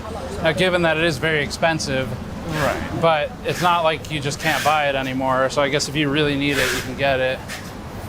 And I really don't think locals think much about buying the GPU, these GPUs other than price, right? It's expensive, but the fact that there's an export ban, I don't think crossed the mind. No. They don't really consider it. Yeah. With that, we wrapped our first full tour of Hong Kong. The city was impressive and filled with character and culture and GPUs, apparently, because one of our next stops sent a message the night we were planning to hitch a ferry to Shekou Port in Shenzhen. He told me they had just received a batch of GPUs to their Hong Kong warehouse and that they were en route to their Shenzhen facility and that we could buy a GPU as soon as tomorrow, as long as we wired him money immediately. That seems like the responsible thing to do, and because it's fully above board as a buyer, and because he also texted me a photo of an RTX Pro 6000, which was very intriguing since it's Blackwell, we decided the best way to learn about buying export-controlled GPUs in China would be to just do it. So far, all the contacts we spoke with were aware that some form of factory repurposing, theft from the line, QC reject repurposing, repair, and actual by-hand smuggling are involved. But none of them knew for sure how the GPUs actually move. To get closer to the source of the movement, we decided to wire those funds and get an address. You there? Steven. Yes. Is this Steven? Yeah, how's it going? Oh my God. Alright, you ready? I'll help you here. Yeah, so I've got $3,289 going out. Perfect. Yeah, that'll be from the GN account. and then it's going to and their bank, and then account number is Swift, I guess is what you need probably. Okay, good to go. I will get this done for you. Perfect. Okay, thank you. All right, have fun. Be safe. Thanks. See ya. Bye. We'll see if the money's gone in 2 days. So that'll be our next adventure. We packed the hotel, said goodbye to the famous Hong Kong junk boat, potentially said goodbye to $3,000, and boarded a ferry to Shekou port. But we're gonna take a quick detour in the story here because we have a source who says he has more information on how GPUs get into China. So before checking with our GPU middlemen and our fence, we're first gonna meet up with someone else.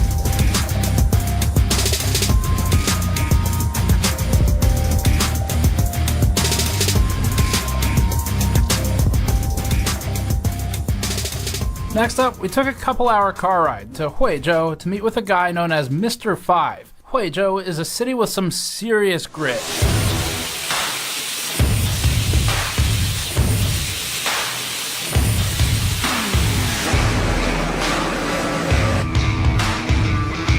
The city has grown to take some of Shenzhen's factory industry as it's been pushed out over the years with Shenzhen's expansion and as it's turned into more of a metropolis. This is a complete 180 from the finance hub that we were just in. We've spent a good amount of time at Huizhou over the last decade, mostly visiting case, painting, tempered glass, bending, and tooling factories, alongside those for heat sinks, like for video cards. He's a cooling hardware reviewer and has specialist knowledge in factories that make video card cooling solutions, including NVIDIA's.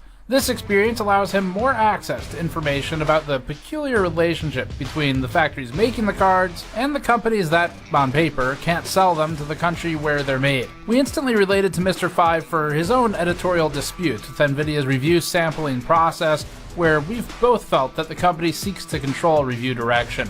His username is 51972 on Bilibili. Even if you can't speak Chinese, you should check it out, because he's got charts, and everyone can read those. Most of this interview is in Chinese, but we've transcribed it in subtitles, and there are English sections as well. The next interviews will be a mix of both languages. Okay, so we are joined by 5. That is his English name. I noticed when we came to China in SEG eMarket, I noticed a lot of 5090s。从我在赛格，深圳的赛格的时候，对，赛格电脑城，对，注意到很多5090，对，所以他们怎么进来中国？哦，怎么来到中国？对，是这样，就是中国本来就是芯片和散热器的制造地，它制造很多5090，这是第一。第二呢，就是虽然中国的大陆是就是国外对中国大陆是禁止销售5090的，但是中国内部并没有禁止5090。然后还有就是中国和深圳和香港很近，他们只有一道海关，很多人他可以从那边，从香港或者是从其他地区、其他国家，比如说美国、日本、新加坡等等地方可以购买，他们可以人肉背回来，就是自己携带回来，这是在中国是不违法的，他们是可以购买的。那当然还有最后一个就是可能会有一些人他为了牟利，他为了赚钱，他会去选择走私的方式，然后通过一些特殊的渠道把这些东西给带回来，是这样子。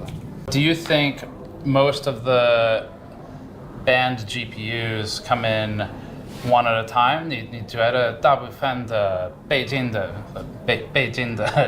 GPU 他们一个一个来？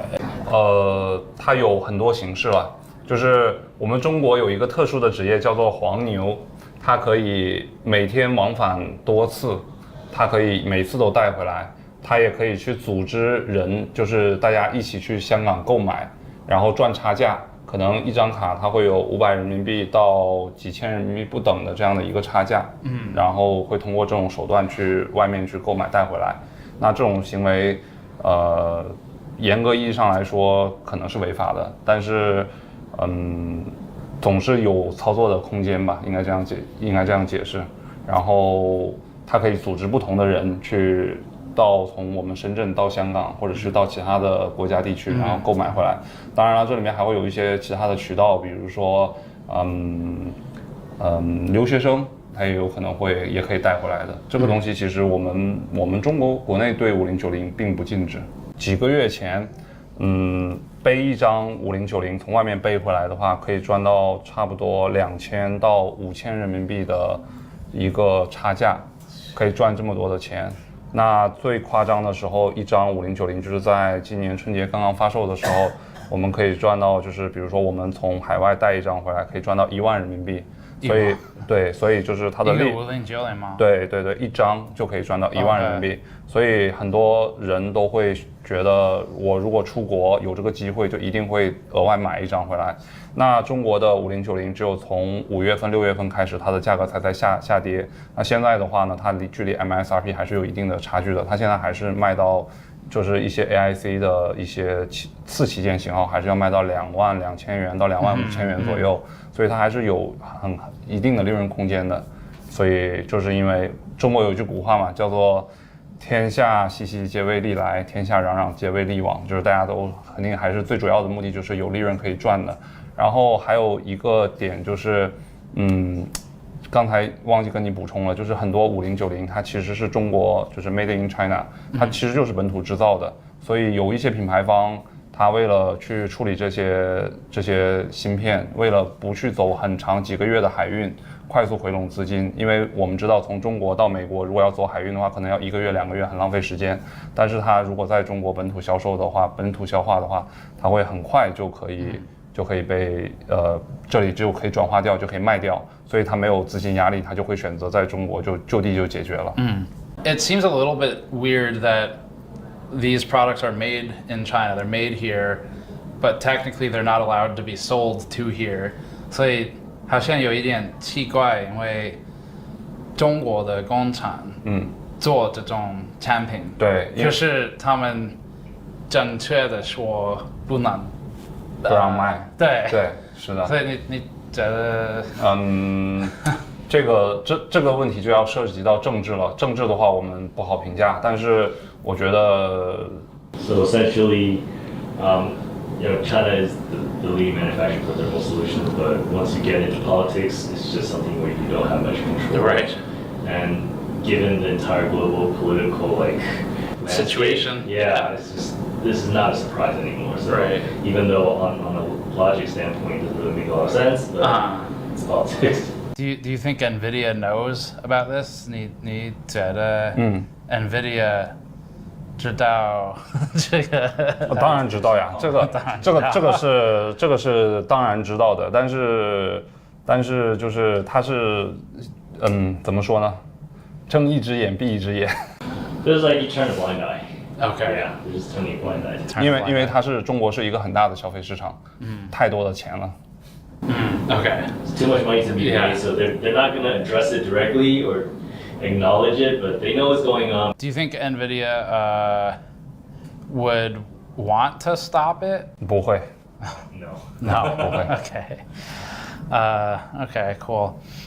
最后一个问题是，如果我们的 viewers 要找到你的哔哩哔哩，他们应该去哪里 ？Where should they go to find his channel？ 去找到你的品质。哔哩哔哩搜51972就可以了。51972。谢谢。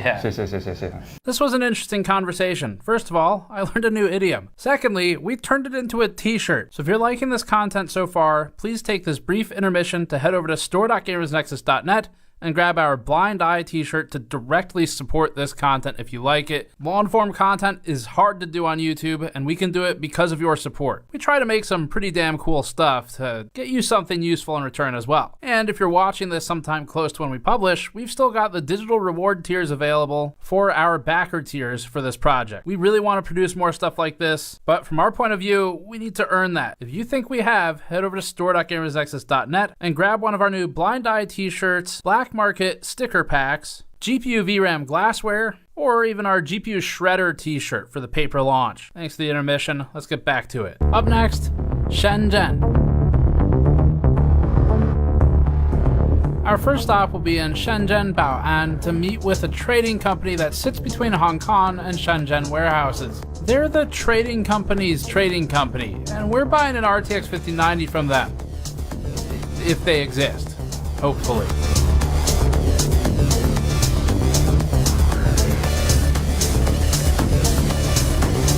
Shenzhen was a fishing village just 40 years ago. Now, it's one of the most technologically advanced cities on Earth, and it's grown unbelievably fast. Shenzhen got growth from pushing farming and fishing out and bringing factories in. Now, it's even starting to push some of the factories into the outskirts. Shenzhen has some extreme cyberpunk vibes with its mix of technology and surveillance. It has packed tech markets in Huaqiangbei, including some of the weirdest computer parts we've ever seen in our prior visits. There are entire buildings dedicated only to small phone repair shops with their own kiosks. Another building dedicated to a mix of computer hardware, gaming, and miscellaneous components.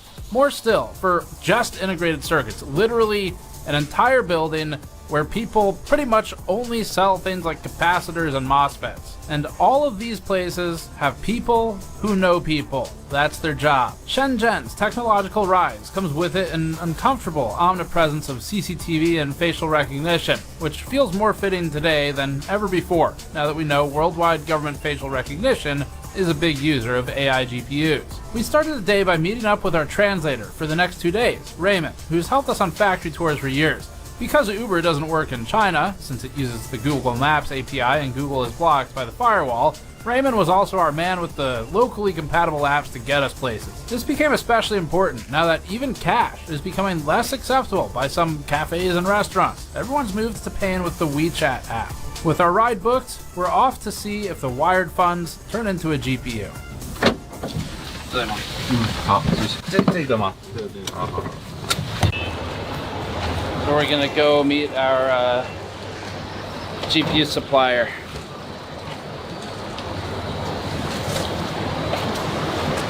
These guys seem to understand that we're media and we wanted to film, but we weren't 100% sure. So we walked in with the cameras off, and once we established that, we proceeded. Like, would one of them want to talk with me about just buying and selling GPUs? Or yeah, 可以，就是 can't show their face. Oh, okay. Yeah. And our company name. Oh, okay. So you don't want... yeah. Okay. So we can talk about it, but don't show face or name, I guess? Yeah. Okay. Face or name or company. Okay, but talking about it's fine. Talk about it is fine, yeah. Okay. This is the card, I guess. This is the one that...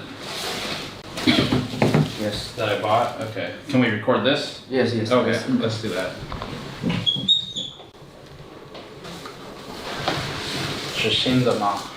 Yes. Cool.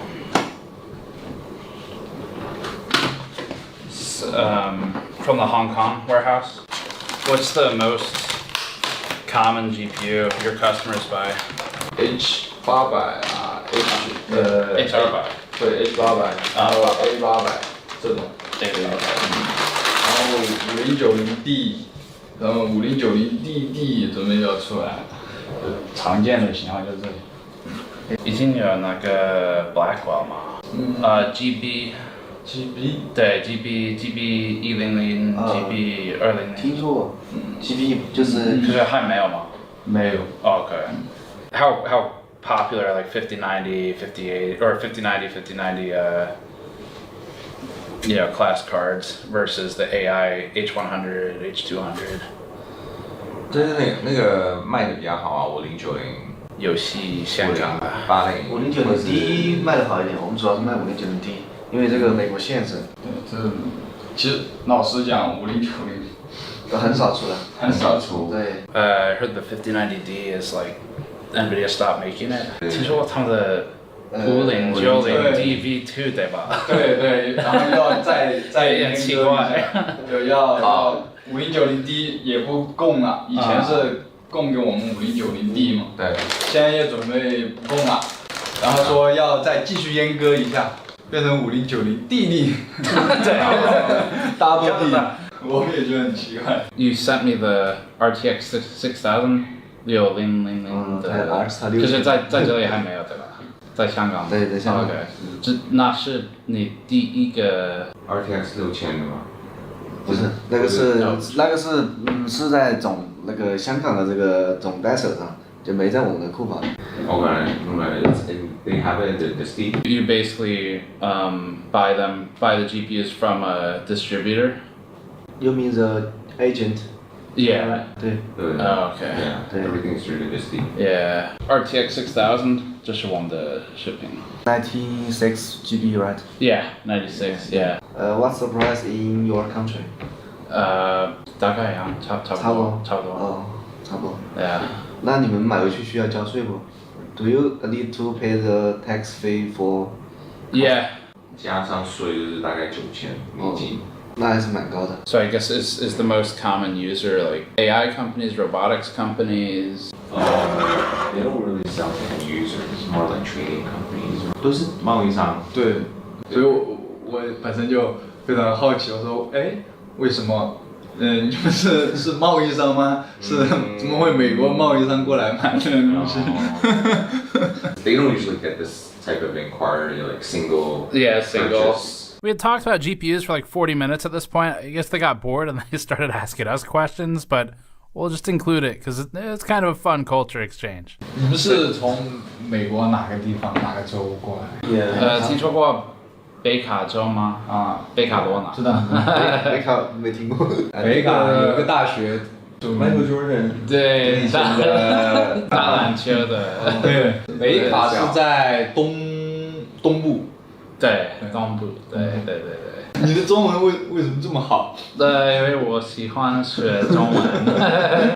Does anyone buy AMD AI GPUs or AMD like go high end? 很少 ，AMD 其实老实说，AMD 的显卡都很少有 MI 用。二手的以前有出过，但是新的高端的很少。因为没有 CUDA 嘛。对，没有客户喜欢 CUDA 知道吗？CUDA C-U-D-A。对，因为 AMD 没有，所以。对。Intel 的更少。它有那个新的 B60 B60 Pro。新的，我们都没听说过，没有人要的吗？但它性能怎么样？它两个核心性能怎么样？它的 performance。看情况。中国卖过去了吗？没有那个限制，没有限制，没有。There's no restriction. Correct. Yeah. 没有。没有北京的。但是我没用过。They said that NVIDIA sells them to distributors, I guess, and then they get distributed into here. Okay. Do you think NVIDIA knows about people buying and selling the banned GPUs in China? Like, are they aware of that? Do they try to stop it? 对，就是他是这样，可能就像睁一只眼闭一只眼，他知道是有卖，但是他明面上他会讲不要卖。They know, but they're like, yeah, you guys can sell it, but we don't want to know about it. Yeah, we don't want to. Like 睁一只眼闭一只眼。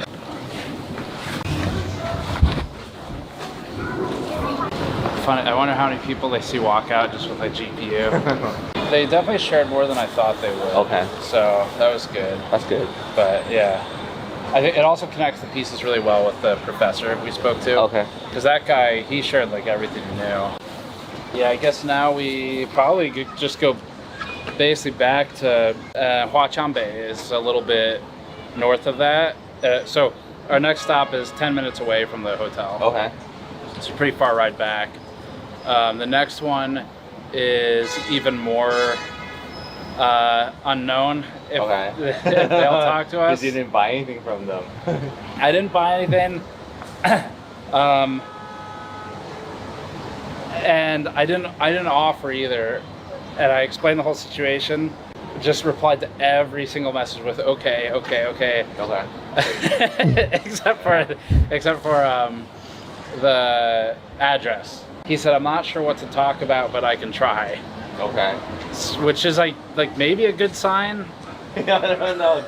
I'm not sure. Hard to judge, right? Until you see him. Yeah. So we'll try that. I guess we can keep the camera out in the car, and then we'll just probably DD back. Wanna try it? Yeah, I'll try it. We're not 100% sure where we're going, but we'll get there. So I think our biggest takeaway is These GPUs are banned for sale into China, and I just walked into an office and bought one. So the efficacy of the ban is maybe questionable. This still tracks with what Dr. Vinci was telling us, which is that it appears to be the difficulty comes from buying lots and lots of them. But even the people we just bought this from, they're like, yeah, I mean, if you want more, just ask and we'll figure it out. So the whole concept of this is a thing you cannot own or purchase in China, it really just doesn't appear to be as strictly true or simple as we might otherwise think from the surface of an export control or a ban. You'd think you just can't get it. That's not the case. You can get it, and it's not even that much more expensive than what I would have paid in the US. In fact, their RTX 6000 Pros are the same price, actually cheaper after taxes in the US if you buy it here, and that's also export controlled. So that's our that was our adventure getting a GPU. Move on to the next one. The most important thing we learned here was where to go next. Just like the ants moving the GPUs piece by piece, we'll have to collect our information piece by piece. Recapping the parts of the hour-long conversation more efficiently and in one language, the company said that some cards have become more difficult to get, but they can still get them. And more expensive or not, it is the reason that their job exists. The fact that they texted me a photo of the brand new, at the time, RTX 6000 Pro Blackwell card, the very same one that we just bought for $8,500 in the US and that was hard to get at home, shows that this company and their distributor are resourceful. Their price is $8,600 US, which is actually cheaper when factoring in US taxes and shipping. So the ban isn't stopping them, and the 6000 Pro is a serious AI card with 96 gigabytes of memory. It's banned, and it is definitely in demand as well. This company isn't used to a single GPU sale like ours today. It mostly transacts with other trading companies in high volume. They interface with a Hong Kong distributor to bring the cards into Shenzhen, moving it across one more border, another ant in the chain. That meant they could connect us with their distributor, which would be familiar, we were told, with where we could find smugglers to talk to.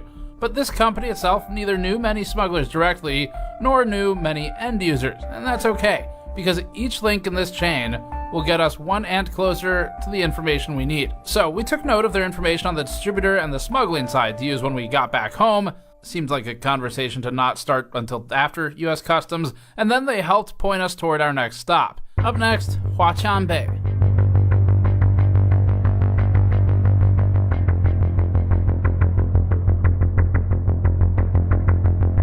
We hopped in a car and drove 40 minutes to meet up with a GPU trader we found in Shenzhen. Huaqiangbei is home to the world-famous SEGE market, or SAIGA, where we've found some of the strangest computer parts we've ever seen in past videos. Huaqiangbei has the highest concentration of technology and integrated circuits and electronics in the world, with a never-ending maze of multiple disconnected, multi-story malls specializing in all electronics. If your life depended on getting a complete product made in a single city block, Shenzhen Huaqiangbei is your best bet. Fortunately, this time we'll be with this guy. This is Vincent. His profile picture on a messaging app is Van Gogh, so he has a sense of humor. This guy wheels and deals with dozens of GPU trading companies near the bustling Huaqiangbei Plaza. He has a reputation around here for being the smooth talker. 帅哥的什么话？把它拍帅一点啊！去美国打个美国妞。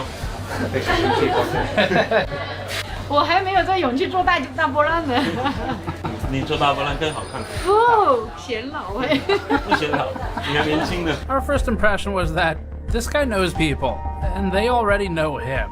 And that's what we need. Vincent generally seems to have an attitude of getting shit done. But before we met him in person, we had some concerns going into this that it would be fruitless, or that no one would even be there to meet us. Alright, so second location to try and talk about GPUs for this one. No idea how this is gonna go. I've been talking with the seller back and forth for a couple weeks, and every single response is 2 letters, okay. And so I don't know what that means. Raymond is gonna try and explain the concept. Okay. See what I'm dealing with. Alright, let's go.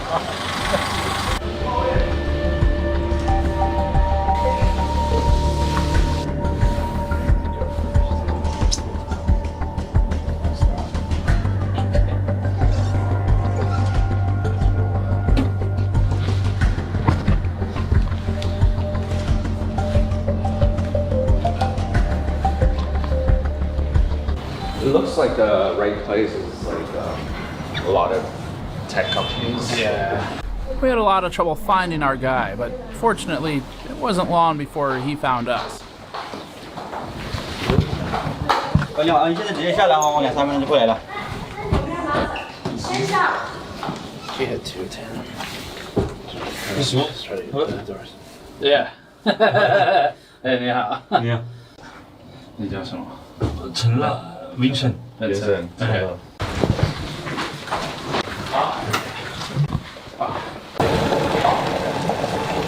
啊，所以你有在卖这个 ？He's pretty open about it. Okay, Yeah, cool. Whatever he knows. 啊，谢谢。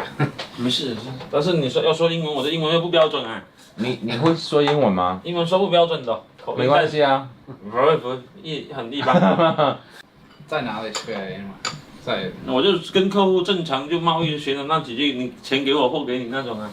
Money pay me and give you goods like this. Is it difficult to get the GPUs? 货源基本上市场很多啊，就是赛格就很多了。你这里就很多。是赛格，前面赛格市场。哦，赛格市场 ，OK。对。Yeah, there's a lot of inventory. At SCG. So does he like just buy and sell? Is he a trading company? I guess. Yeah, he's a trading company. Trading company. Yeah, okay. 对，贸易公司对。So mostly from yeah. How do the GPUs normally get here? Like what's the process normally for them to actually? Because 因为这个 high-end GPU，high-end 怎么说？高规的比较高规，所以高规的 GPU 现在是美国北京的，对吧？对。所以他们怎么正常进来中国？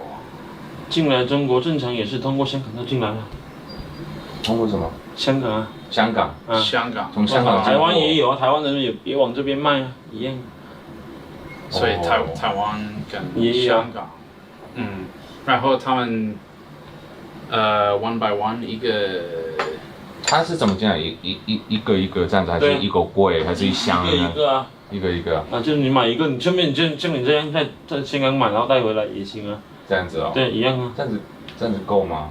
那只能慢慢搬哦，人多，大陆人多吧。Oh, they do it piece by piece. Yeah. Yeah. 所以如果客人要很多，基本上那就是也只能香港交咯。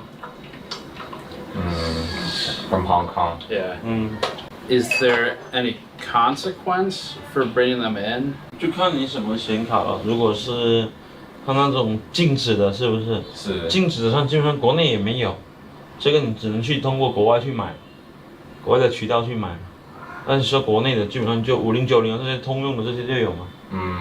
这些就工厂啊，他们都自己出货，那正常在销售的东西就是存在的。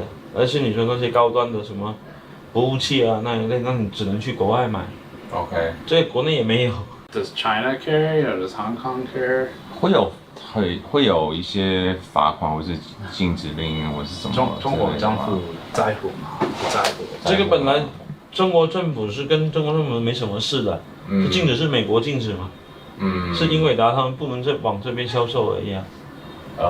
So like in China, it's not like a real restriction, right? It's more from the U.S. side. Right. Yeah. So 5090是有禁止吗？是有禁止还是没有？我都忘记了。是禁止的。禁止，但是市场上确实是有啊。But yeah, everything he says you can buy from the shops. 等一下，你也可以去帅哥拍一下，就有帅哥就有啊。各自就是每个人个人的渠道我们就不知道，但正常我们可能就从香港买一点啊，比较近嘛，就这样。Yeah, like he doesn't exactly know where, but like Hong Kong is like the most closest and most common. Yeah. It's easiest to bring it in. What's the normal like order amount? Like how many cards does a company normally buy? 平均买的卡通常是买几张？正常像我们就很小啊，我们可能1-2张而已。1-2张。1 or 2 single units. 最常要的是哪个 ？Like 比如说 A。没有，我们这边可能畅销的可能就4090稍微还可以，其他的就像5090太贵了，没人要。拿到货，所有的都是北京的。这些就基本上4090就是比较常见的嘛，像 B100、200这些都没见过的。就是没有H20啊这些都看不到，没见过的。正常就是4090、5090这种就正常，就是这种游戏卡就基本上能看到。就其实它可能就是A100的那个减版，就是有些功能被它减了嘛。是。就是像我们汽车一样，本身你那个就说本田一样，在美国就它卖3.5升，到中国就卖2升嘛。这个道理。排量那个，它这种东西的话是政策问题，所以我们做生意的也没办法去讨论这个政策问题，是吧？他们怎么那些什么原因呢？我们也不清楚，那只能说，对于我们来说就简单，那市场贸易就是有什么货可以卖我们就卖什么，不能卖我们也没货。这是你自己的公司吗？对。OK。所以你多久做哪种工作？你做这个工作多久了？做这个工作就10来年了吧？听得懂我的不好中文吗？没事，10来年了吧？18年。10多年。10多年。10多年。OK。你应该就是好喝。它简单，北卡我知道，好像是北卡有个大学很出名，出很多球星是吧？知道，你看篮球。Michael Jordan。北卡好像。Does he need to make any trips to SEG to buy stuff that we could potentially go with him for? You know what I mean? Like if he has any need to go to Saiga to buy stuff, would he be interested in us following him to accompany him? Yeah. If you could find a soft way to present that, I guess. 可以啊，可以啊，你 go with them。我们带你市场逛逛，这个很简单。Okay. Okay, I guess if we see like some of his favorite spots or spots he thinks are the most interesting. Yeah. Yeah. Okay, cool. Yeah, that would be cool. OK. 可以啊，感谢。那我们过去啊。Is it walking distance, do you know? Yeah. Oh, is it really? Oh.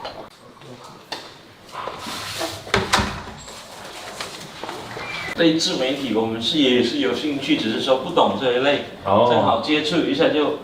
有兴趣是你自己想的？我自己有，那就是好奇那种玩的那种。因为自媒体那这种。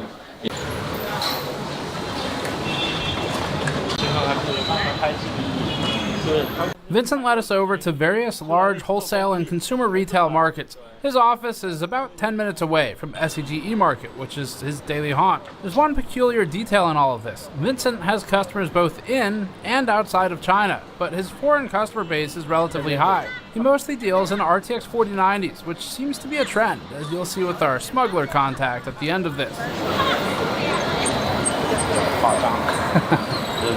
That means Vincent is buying 4090s that either never left China, but were supposed to, or were likely illegally exported to China, which would mean he is then re-exporting them to his foreign customers. It's like an infinite loop. He's an interesting guy. He talked about multiple business ventures in Uganda and Kenya. He said he went to Kenya before. 对吧？肯尼亚、乌干达、东非，Uganda，就东非5国那里。Uganda 为什么要去？以前是想去那里做生意的，去卖那个内衣的。He said he had a business there before. 想去还是去考察了？去考察。He wanted to go there and start a business there. So he was like looking around and see if there's any opportunity. 然后后来为什么没去？那边的人太穷了，消费根本就消费不起。He's like the people couldn't afford it. Like the things that he wanted to sell was out of the market range. Okay. Too expensive for the locals. Yeah. 反正你现在去家里也没人。我们现在还有一个老乡在肯尼亚开牛肉店，牛肉店。火锅，开牛肉火锅。火锅。He used to work as a shopkeeper in the mall itself and would interface with factories or anyone else who wandered in. Just talking about his business. Yeah. Yeah, it's pretty simple. Just set up a business and start running a company like his. Right. So it's low cost, and then it's like also like very scattered. 以前都是做市场做柜台，跟他们那种一样。He used to own a shop in there. Oh, really? Yeah. 这边是卖电子的 IC 的这边就是卖手机配件。所以这边是 IC 的这边是。Hello。哎呦。在市场。你觉得他们在乎我们拍吗？应该不会。OK。不可以拍是吧 ？OK。那就不拍，就是让他不拍就好。我们逛过去就好，不拍。OK， 好。那光电。You can put it down to the side. Did they let you do it last time? We snuck around them Oh, last really? time. Yeah, we looked for them, then we went around them. Oh, wow. These days, he's closed shop and is a buyer instead. He mostly takes orders online, doesn't keep much inventory, and just walks across the street when an order comes in that day. It's basically like a concierge GPU pickup service. 卖显卡4090D 4090卖显卡的。所以你有客人想要这种 GPU 的时候，你来这里对买的吗？对他们给你特色的价格吗？都差不多市场价。OK。Because you can just come here and pick up your stuff, and then once you get an order and just, right. once you get the order online, then you pick up the stuff here and sell it. So he doesn't have to actually put down any of his own money to keep stock. Okay. This I think I've been to before. 这是帅哥嘛，卖笔记本啊，卖电脑啊，这门是。另外一层就是显卡。Guard, turn it down. 所以你在这里有最喜欢的商店吗？我没有。以前矿机的商店基本上都矿机 BT miner BTC miner。BTC miner. Okay. Mining. Vincent did what we soon learned he does best, which is connect us with people. He brought us to a friend of his who sells Bitcoin mining hardware and GPUs. 他们这种是做自媒体的，不是现在跟他们搞试试看的，他们那老外玩自媒体怎么玩。Hello。你好。英文讲那么好？没有啊。你有5090吗？5090有吗？就是好奇经常多少钱？This is where we learned the relationship. She thought he was bringing us here as customers, so she didn't want to share his cost with us. She said it's up to him to tell us what the price is, and then she'll tell him the cost. 我等一下我发给他。你直接跟他说没事的。我看一下帅哥的。Okay. Yeah, A1000. What? A1000. 现货多少钱？ Where's that?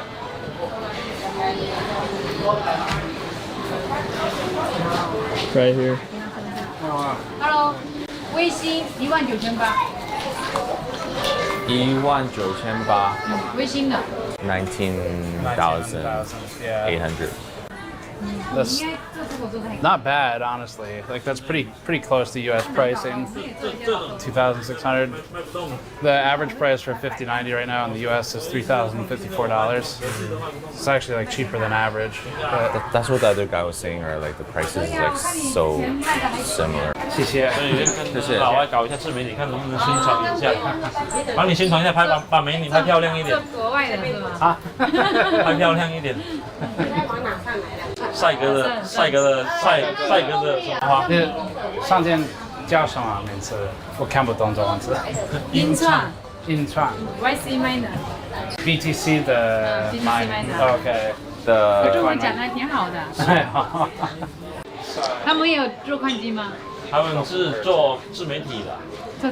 Like with other interviews, we learned that people rarely want AMD and basically nobody wants Intel. 华兴，什么显卡最好卖呀？5060吧。AMD 呢？ AMD 的话，再想一下，英特尔嘛。Intel。6580占比不大。把它拍帅一点啊！去美国打个美国妞。好，谢谢。没事。谢谢。Is she one of his suppliers? Do you know? She's like he does what he does. They're very similar. Oh, okay. He knows her, I guess. Yeah. Okay. Because he Laptop. started off as like doing mining machines, so she's still doing it.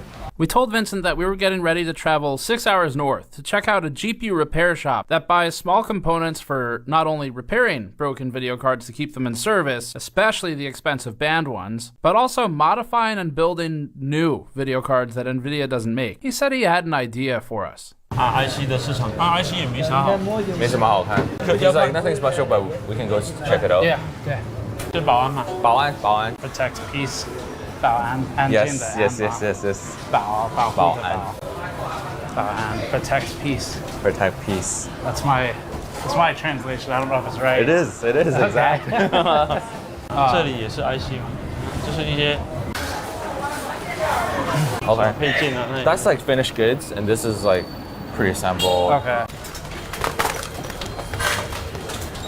This is it. Cool. Wow. I don't know what I'm looking at. The ceiling just says New Asian.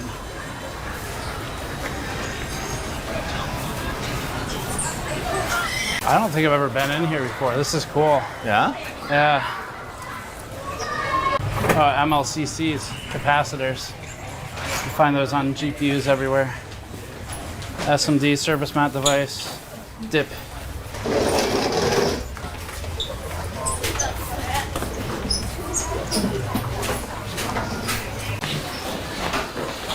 Wow. 做咩會撈而家播咗呢？人家拍宣傳片而已。是坐，没事的。你是他的客人吗？他我堂弟。你好，你在这里卖什么？做这个IC吗？哎，IC 哪种？大部分都有。OK，cool。啊，你中文说的这么好。哎呀，谢谢。在这里工作多久了？在这里？你对，在这里有10多年了。Okay, cool. 在这个地方。So he's their relatives? Yeah. Okay, cool. 堂弟 is one kind of relative. 这堂弟是你爸爸那边的。我爷爷的爸爸的兄弟。你爷爷的爸爸的兄弟。对。No, they start selling on like across different platforms. Like so, it's more like e-commerce. Okay. Do they sell on Alibaba also? 也不是，所以都有阿里巴巴、都有淘宝、淘宝、速卖通，要不要试一下？我不会抽烟。你抽。但真正的说采购是工厂。工厂。加工厂也有啊，代工厂也有。所以你的客人就是不会那么散，就是你如果是工厂跟你下单的话。我的客人是比较散。比较散。哎，我的客人比较散，因为我什么课都有。因为你是在各平台嘛，像这些都是集中一个地方给他们采购的嘛。哈，你明白吗？感觉好像不是很明白的样子。我这里是集中这个地方给他们去。这市场啊，这市场。哎，兄弟。谢谢。You know, 兄弟 means. No. Brother. It's like brother. Yeah. 兄弟。以前咪俾卡嘅。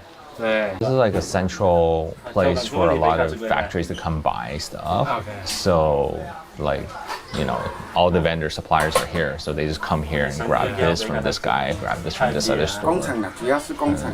工厂 factories. 然后零售、维修啊。Repair shops. 维修的。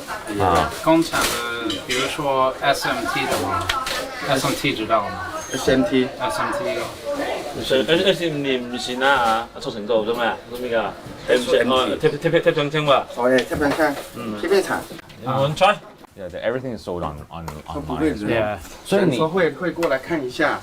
对，但是对啊，就是如果网络下单，为什么要过来这边呢？那你肯定要过来看一下。你看一下你。就是有没有这间店那样子吗？实体店啊，或者说你这个环境怎么样？哦。都佢唔住。所以他问我主要做什么，我什么都有，什么都有接触。明白这意思吗？所以我不是说主要做一个品牌一个东西。我知道，就是因为他 IC 这种还是太多杂了，太多了。你喜欢你的工作吗？我喜欢我的工作吗？这是我肯定喜欢。放心啊，中国人90%以上都喜欢，我估计98以上都是喜欢他的工作，只要他能为他挣钱了。对，有挣钱就喜欢，有赚钱就喜欢，不赚钱就不喜欢。不赚钱就换掉嘛，就是不赚钱太累。What's he saying? So as long as they make money, they will like it. If they don't make money, then 听得懂。 look for something else. 所以呢，中国人的思想跟那外国的思想完全不一样。我们是根据我们挣钱去为了生存而去干，他们是为了他们兴趣去干嘛，是不是 So he's saying it's like Chinese are different from Chinese is like it's more practical.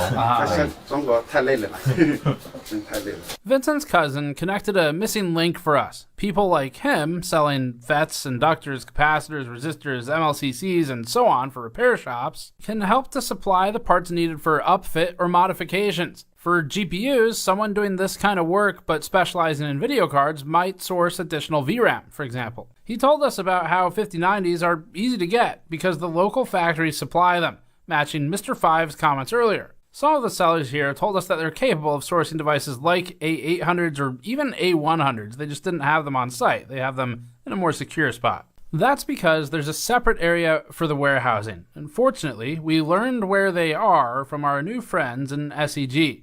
Like every other link in this chain, we're getting closer to understanding the full story with each person who pours some tea for us. Yeah. 感谢，太感谢了。没有才这个才有空来喝茶才好。最喜欢聊天。Why do you say cool? He likes chatting or hanging out. 对，因为跟不同文化的人交流一下，可以接触到不同的那个，像一些文化方面的交流。It's like they enjoy chatting with like different types of people, like just to learn from different culture, and they really enjoy that. So we agree, but it was time to head back because tomorrow we had a morning to kill.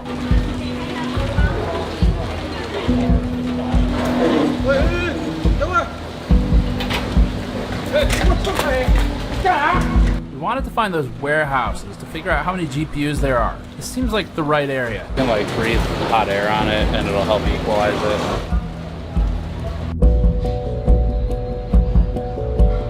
We only had a couple hours before our high-speed rail appointment. SEG's guards have never been particularly friendly towards filming to begin with, but ultimately, they're not police. The worst that happens is we get asked to leave. Besides, there weren't any signs saying we couldn't be there. I mean, I can't read Chinese, but I assume there weren't.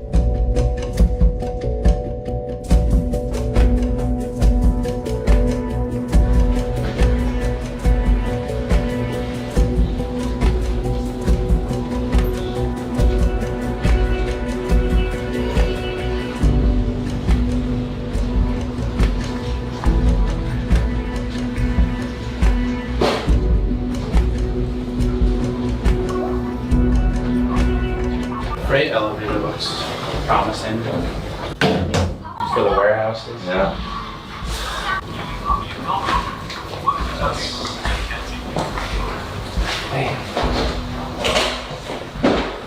How colorful. Distributor.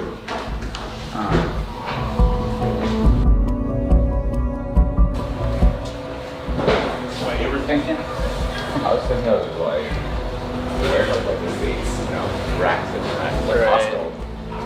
I was imagining that.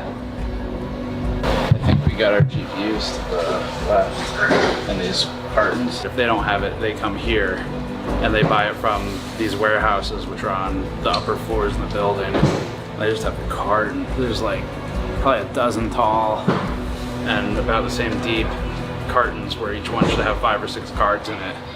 And then all those feed into Saiga and they get distributed to the Alibaba sellers like Vincent and then get sent out from there. So it's a lot of GPUs. Not all of them are banned, but I did see a couple 5090s. So. motherboard. Yeah, motherboard. Yeah, I just didn't expect this. It was this like kind of secretive. Yeah. A little bit more mysterious. No lights. No. The perspective is amusing. From the perspective of the United States, this floor is filled with highly illegal items. They didn't have export licenses. From the perspective of people working here, this is just their job. It's not shady. It's not some subterranean refuge of firearms. It's just a poorly lit warehouse, like any number of other warehouses around the world. But the perspective of the American government here would be different from people working here. They just want to sell these things and go home. On the other hand, from the perspective of the people working here, we're the shady ones. Walking around filming and specifically trying to not draw attention is not normal. We're just noticing how nobody cares that we're here. It's just like, nobody gives a shit. And that is called foreshadowing. It's all individual companies, all these doors are different warehouses. Should we go up to floor 6? 6? So what you got?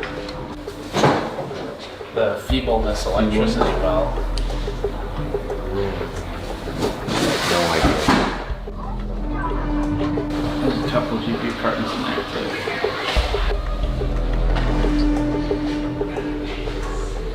It was around here that we were asked to stop recording, so we didn't capture what they said, but it was what are you doing? Raymond smooth talked our way out of it. We gave our buhauises, and we called it the successful shoot. What did they say? They're like, you can't record in here. It's not like you have to get permission to record here. So we're just documenting what we're seeing, just for fun. Travel vlog. Yeah, travel vlog. Travel vlog. Yeah.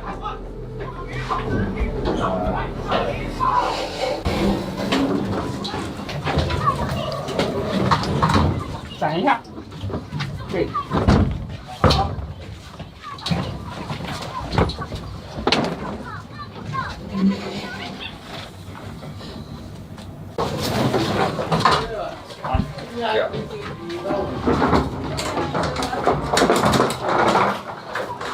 Raymond, we got kicked out. Yes, we did. You did your best to smooth talk them. Yeah, we just told them that we're just documenting the vlog and walking around. Yeah, they didn't really care. Like, they just kind of wanted to make sure that, nothing crazy was going on. Because they didn't like escort us out. They just walked away. No, they were like, oh yeah, okay, no worries, and then they walked away. Yeah.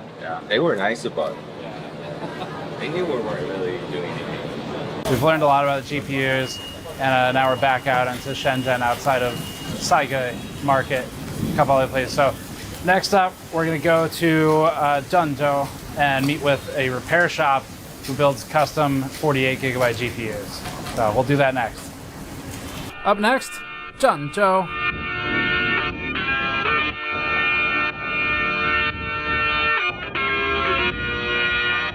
We regrouped with Raymond and left Shenzhen, and we headed to the biggest train station any of us had ever been in, Shenzhen Bay, which is a high-speed rail station. For the journey ahead, we had a 5-hour, 50-minute, extremely comfortable high-speed rail ride up to Zhengzhou.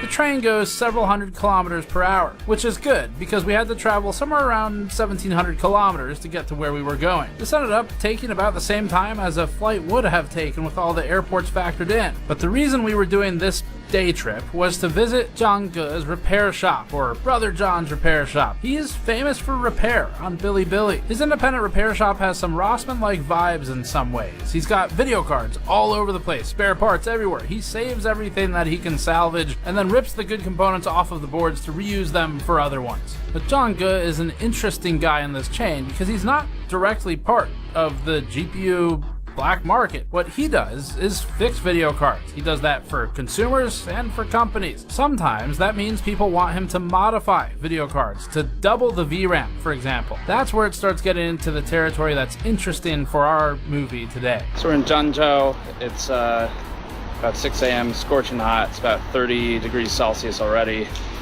and just got breakfast. Now we're going to see our repair shop guy, check out the 48 gigabyte GPUs and see what he knows about the AI GPUs and how they get in. It's real fucking hot. We're just walking on the road to get the car. This is how you do it here. Or at least this is how Raymond does it here. I don't know if that's how you're supposed to do it.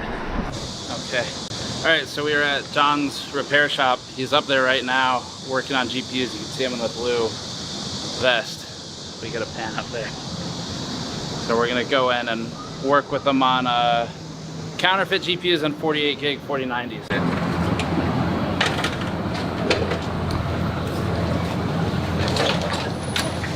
Hey, 你好。这是私立方。你好。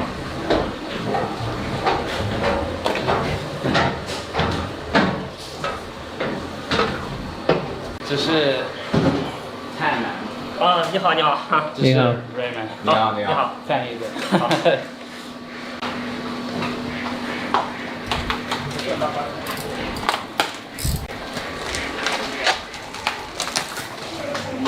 这个东西先从这里吧，好吧？好，可以，先这里。OK。对。OK， 好。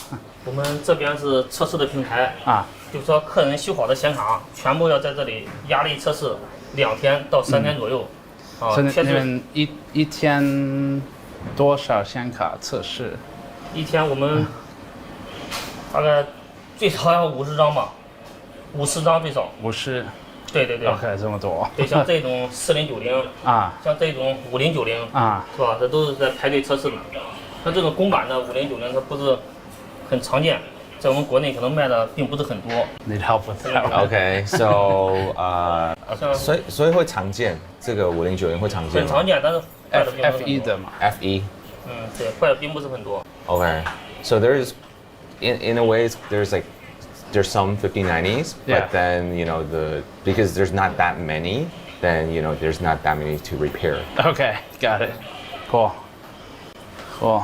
像这里下面这都是要测试的显卡，就是我们修好以后的。所以大部分的都是 NVIDIA 的吗？NVIDIA 吗？大部分是，但是有 AMD 的还有。OK。都有，一般都是69、68、79， OK， 还有6700。对，旧的显卡。Okay. 对，都是已经大部分都过保了嘛。So the older cards. Yeah, just like past warranty. Past warranty AMD cards, yeah. Intel 吗？Intel 的显卡是吧 ？Intel 的显卡呢 ？Intel 的显卡没有啊？没有。OK。本来就少，所以说你无法维修。Okay, so even if there's not many Intel cards, yeah. And then if they want to repair it, they're unable to repair because they don't have the information or the experience in dealing with that. Okay, so there's not really any info for the Intel ones. Okay. Yeah. Nice. These are all finished, repaired, ready to go. Yeah. So they have all this here, and they're gonna weigh it. Wow. And then have everything packed and ready to go. Cool. Are most of the cards that come in local to Zhengzhou, or are they from all over China? 从不同城市会寄过来，然后对，全国各地。全国各地。对。他们怎么知道你啊？他怎么认识你？然后寄过来。做互联网的嘛，做互联网的，平常像你们一样拍一些视频，他们通过视频了解到的。然后是透过视频了解的。对。Okay, yeah, through his channel. Through Bilibili, I guess. Cool, very cool. 这边的就是维修台，我们的师傅。Okay. 进行维修。像这里电脑都准备好，测试修好的显卡。然后。This is cool. This is a schematic, I guess. 对。有可能只坏一个电阻，可能耗你几天的时间。Oh, really? Yeah, if it's short circuit or it's missing circuit. Are these? It takes them a while. Is it hard to find the schematics, the drawings, I guess you'd say, but. Oh, yeah, for okay. older models, for the newest ones, and it's usually takes a while to. 4E2. Is that what it is? Yeah, schematic. Okay. Do they ever do GPU swap? 比如说 GPU 坏的，拆掉。对，可以。再找个好的装上去。在另外一个卡。放的。可以的。听得到吗 ？Okay. 比这个简单多了，这个。Really? That's the easy part. Oh, really? Okay. That's a lot easier than doing this. Okay, so this is actually one of their main fixes. Swapping the the GPU. Cool. That's what happens Cool. after a long time usage.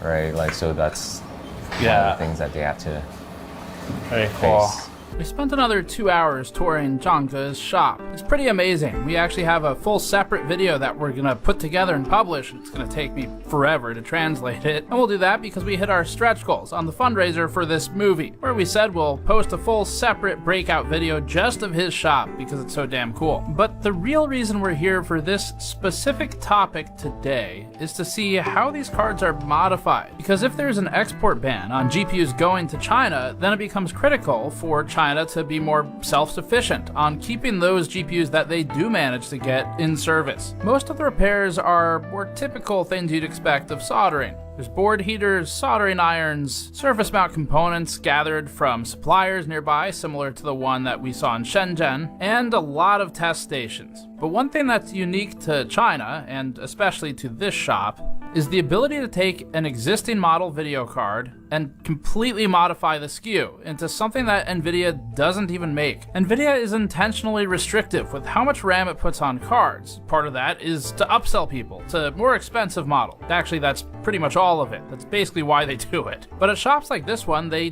double the VRAM on some of the cards that come through. It's a fully custom SKU. So we wanted to see if he had one lying around that he could show us, and he did one better than that. 你在这里有48 GB 的4090吗？我们可以现做。 They can make one right now. OK。对，我们可以现做的。OK。Did you want me to make one?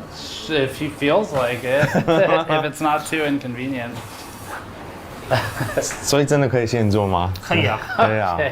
4090 48G 的，就是从24G 就是转变成48G 的过程。 我可以展示给你们。He could do the from 24 to 48 gig. That'd be cool to like see right now. Yeah. Yeah. 很简单的。可以啊，可以啊。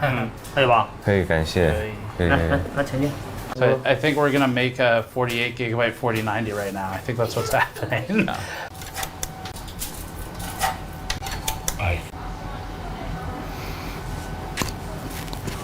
好，这是我们点开这个 GPU 杠 Z。 4090 24 GB. This is a 24 gigabyte 4090 that's been through a lot of repair steps. So if we zoom in up here, they track the repair history on the card in order. So this is 1, 2, 3, 4, 5, 6 repair steps. The board's been through a lot. It originally didn't work at all, and then they had a memory problem. They had some other problems in between here, and now it's actually working. I think that's what that OK is. And so it's functioning now, and you can see it even turns on. So it's a 4090, and it's got all 24 gigabytes detected. But because this board has been through so much, how you call it, like trauma or something from repairs, it's going to be better to harvest the expensive components and put them on a new board, so they don't have to worry about if it's just going to fail again in the future from something else. So I think the next step is maybe going to be to put the extra memory on it, to go to 48 gigabytes. So, okay, 好，谢谢。我简单的给它跑一下测试。Okay. It's gonna run a quick test. Yeah, for Mark. 440瓦。对对。已经到了450瓦。What's like the success rate of the swap for them? 那你换掉的时候，那个几率高吗？就是那个成功率。 成功率能占到99%。哦 ，OK， 哇。对，但是就怕那个1%。Okay, yeah, there's still like a 1% chance. That's really good though. I mean, yeah, that's impressive. 好，这时候我关掉吧。Cool. 关掉以后，咱们就把它拆掉。你所有这些的维修自己学的吗？自己？对，自学的。哦 ，cool，OK。无论有没有修好的显卡，都要找这个东西装起来。OK。 Protect it. 这个是因为防止有静电。哦，对。对，防止有静电。 To protect from static. 对。Oh, ESD. Okay. So it's protecting it from static electricity with the cover on the PCIe slot. And now we're gonna go into the lab. So this is the repair lab with stacks upon stacks of GPUs. They test about 50 a day here. Because NVIDIA doesn't make a 48 gig 4090, the repair shop has to source its own PCB. It needs something that has enough pads for all the memory modules they're adding to it. They work with a third-party supplier that builds a PCB, uses an SMT line to place all the VRM components, and has the extra wiring, circuitry, and pads to support 48 gigabytes of memory. That's what you're looking at here. It's a custom board just for this. Cool. 这个就是18G 的 PCB。这拿着这个就拆一下吧。那 So I think they're going to disassemble it now. They're just showing us the PCB. It's made custom. He said you just buy it from shops. They all have it, and he was saying they're very common here. So first is disassembly. This is going to take apart the old card. So what did he say? Sometimes people buy like 10 or 20 at a time or something? He gets a 10 or 20 orders at a time. And then that was like numbers or model. Yeah, for AI. Yeah. Running like language, running models or whatever they're doing. Does NVIDIA care? Yeah, does he think NVIDIA cares that people? Because this isn't an official SKU. Right. Not that he should, he has no reason to care, but. Yeah. 那个原厂啊 ，NVIDIA 他们啊，就是他但是也不会说，哎，你们不要这样子啊，就是应该不会吧？应该不会，应该不会。They can't do anything anyway. And it's aftermarket. Yeah. It's kind of like sweeping up your car. Right. Sometimes NVIDIA blocks stuff. Okay. Like they'll do something in the firmware, the BIOS, to specifically try and like block a modification. How long does this step normally take? 这个常常需要大概多久啊？5分钟。只有对，5分钟就可以做了。比较快。So you're going to heat it up right now to 260 degrees Celsius. This is really similar to what we saw with EVGA. And just blasting the GPU with heat. Takes about 5 minutes, and then he'll be able to pull the steaming GPU off. All right, so now he's pulling the GPU. It's going to happen really fast. He puts it on just a metal stand.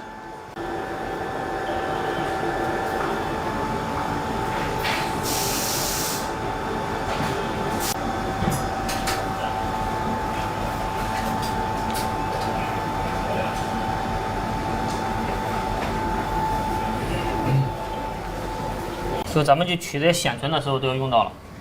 所以 memory. So now they're using a board heater. As you can see that there's a temperature reading on the front, currently at 133 Celsius. It's going to heat the board, and then he's going to use the hot air station, which is up and right underneath a benchtop power supply. So that hot air station will be used to heat pinpointed memory modules and remove them without risking damage to other components on the board.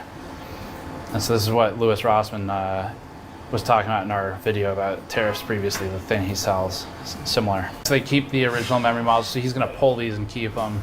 And then they also have new modules they bought, sounds like just from Taobao basically, it's a retailer here. And they're going to add those to the board. So they can double the memory capacity.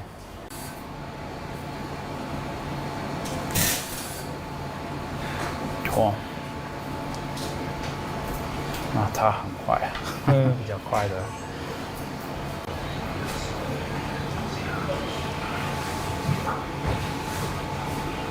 Wow. So the board heater's at 320 degrees, and the hot air station's at 396 degrees Celsius. 好了，这第一道工序就完成了。完成。接下来我们就把这显存核心给重做一下，放新的球。This part is done. Okay. So right now they have this template for the solder balls. So this guy is he's cleaning it, looks like with mostly rubbing alcohol. That's a cool dispenser. So he's wipes it down. He's gonna pour solder balls into the template, and then use that to position it on top of the memory modules. They do 8 at a time, and that'll allow them to bake the new solder balls onto the memory modules, which they can then attach to the PCB. So you can see it's actually sized for the memory modules. Looks like now he's already applied flux, and he's just wetting the solder balls.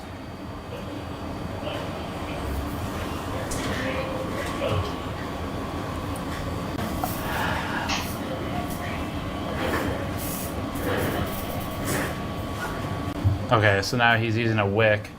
So this is a solder wick. It's just a piece of copper that basically pulls off the excess solder, so he's running that over the surface. What do 48 gigabyte cards normally cost? Like, what do they normally sell for? 如果是48GB 的卡，通常卖多少？这样子？应该是2万多人民币。2万多。2万多人民币。20,000 plus. 2,800 US. That's not bad actually.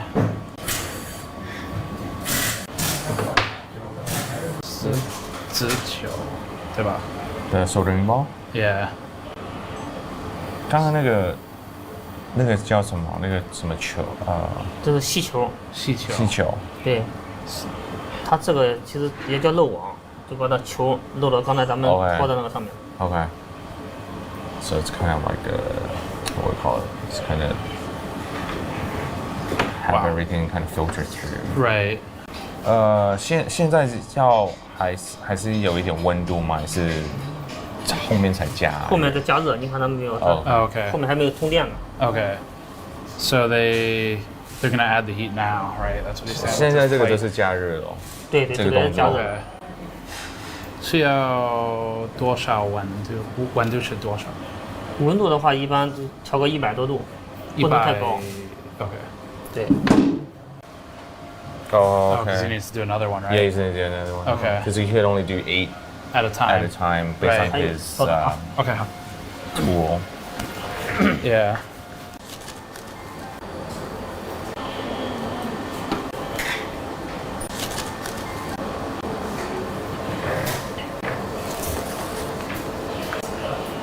Now he's adding heat, so the hot air station is currently running at 390 plus or minus degrees Celsius. He's directly applying heat to the surface, to where the solder balls are, and then he's got the memory modules themselves heated from underneath by a hot plate. So the hot plate's plugged in, that's running at 195 degrees Celsius, and now he's just holding it down while he presses it into the hot plate.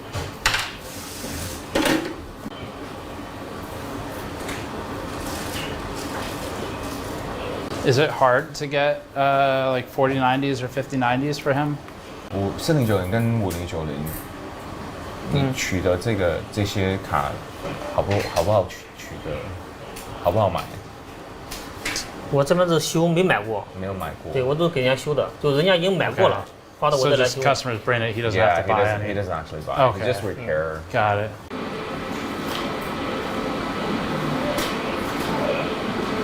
It's just so crazy to me how like there's a couple shops in the U.S. that can do repairs, but they don't really do like this level of repair. But I don't know of a single shop in the U.S. that does like the memory modding. 因为在美国顶多就是可能电源坏掉或者是插头。Yeah, because labor cost is a huge issue, right? For the U.S. For him, it's like it's worth it. For the customers, it's worth it. Yeah. Yeah, because it doesn't like this, the labor cost or the service cost is not as high. 所以他需要不确定镀焊剂吗？这个镀焊剂是吧？上面这不是吗？这就是。OK。镀焊膏。无条件。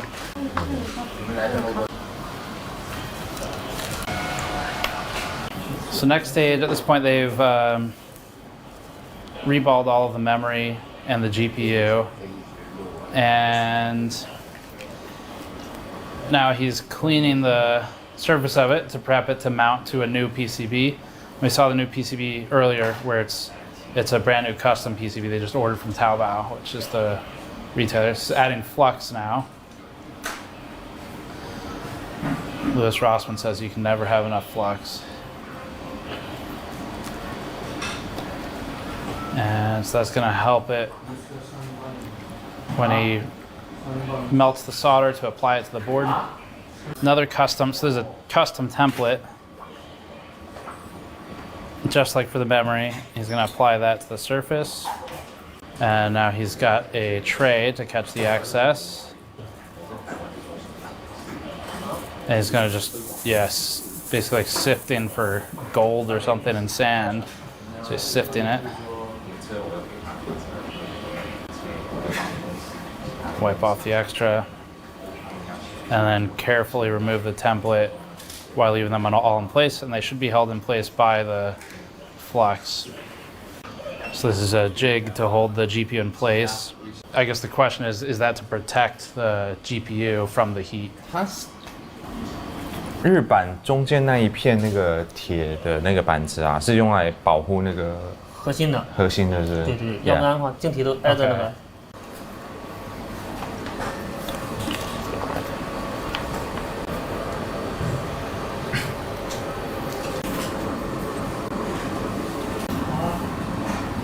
I guess are they putting the stuff on the card now? 可以装了的。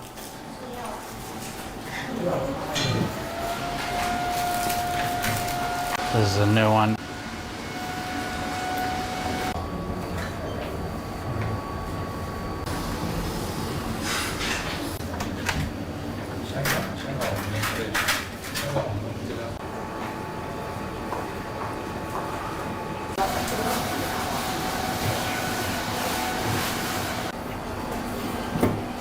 Okay, so now the GPU is on there. So we're at the final stage. This whole process is like about 2 hours, I guess. And now we're doing the opposite of what happened earlier in the day. So now instead of removing the GPU, he's adding the GPU. So he's very carefully positioning the GPU to precisely align the BGA with the solder balls.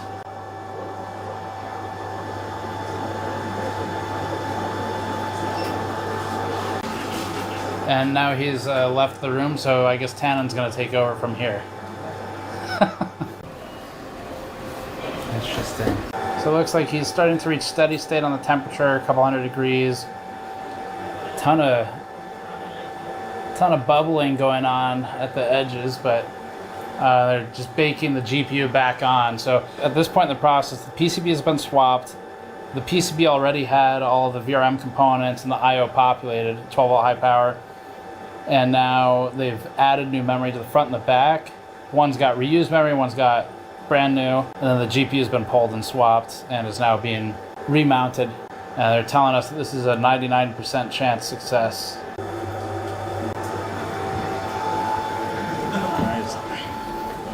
This is what Kingpin called the nervous part.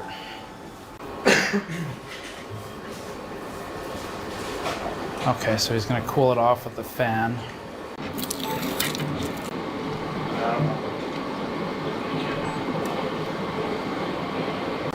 Do they reuse the same cooler that they took off the old board, or do they need a new cooler now? 新的，用新的。对，装好以后要先试一下能不能亮，不能亮还要继续修呢。OK。好。所以现在测试的吗？对对，测试看能不能成功嘛。嗯。That's the cool. Snapping. Moment of truth. Moment of truth, yeah. So he's just gonna hold the heatsink on and see if it powers on. Cool. Okay, so now he's testing to see if it actually powers on after all that. It's got a green LED with displays up, debug up top. And he's just holding a heatsink in place because all he needs is power to see if it spits out display. We got display up top, so it is functional. Now it's just a question of everything detects. I don't know. We're lucky. He's like, usually it doesn't turn on the first time. It's a while. They know we have a train to catch. Yeah. Does he know, do the customers who buy these, do they mostly put them in servers? Yeah, it's like if the customer buys more like multiple units, then it's probably like server. Yeah. Yeah. That's why the blower fan would be better for servers because they pack them in so tight. I was just asking if they have different choices for the cooler, and then they're like, there's only one. They don't have a choice basically. 所以这个327你也在淘宝买的吗？这个对 OK 有卖。So next step, one of the last steps in the process, since it booted and worked now, they are pulling the protective film from the thermal pads. There's a PTM, or actually that might be a paste actually, pre-applied. Looks like it was just silk screened on there.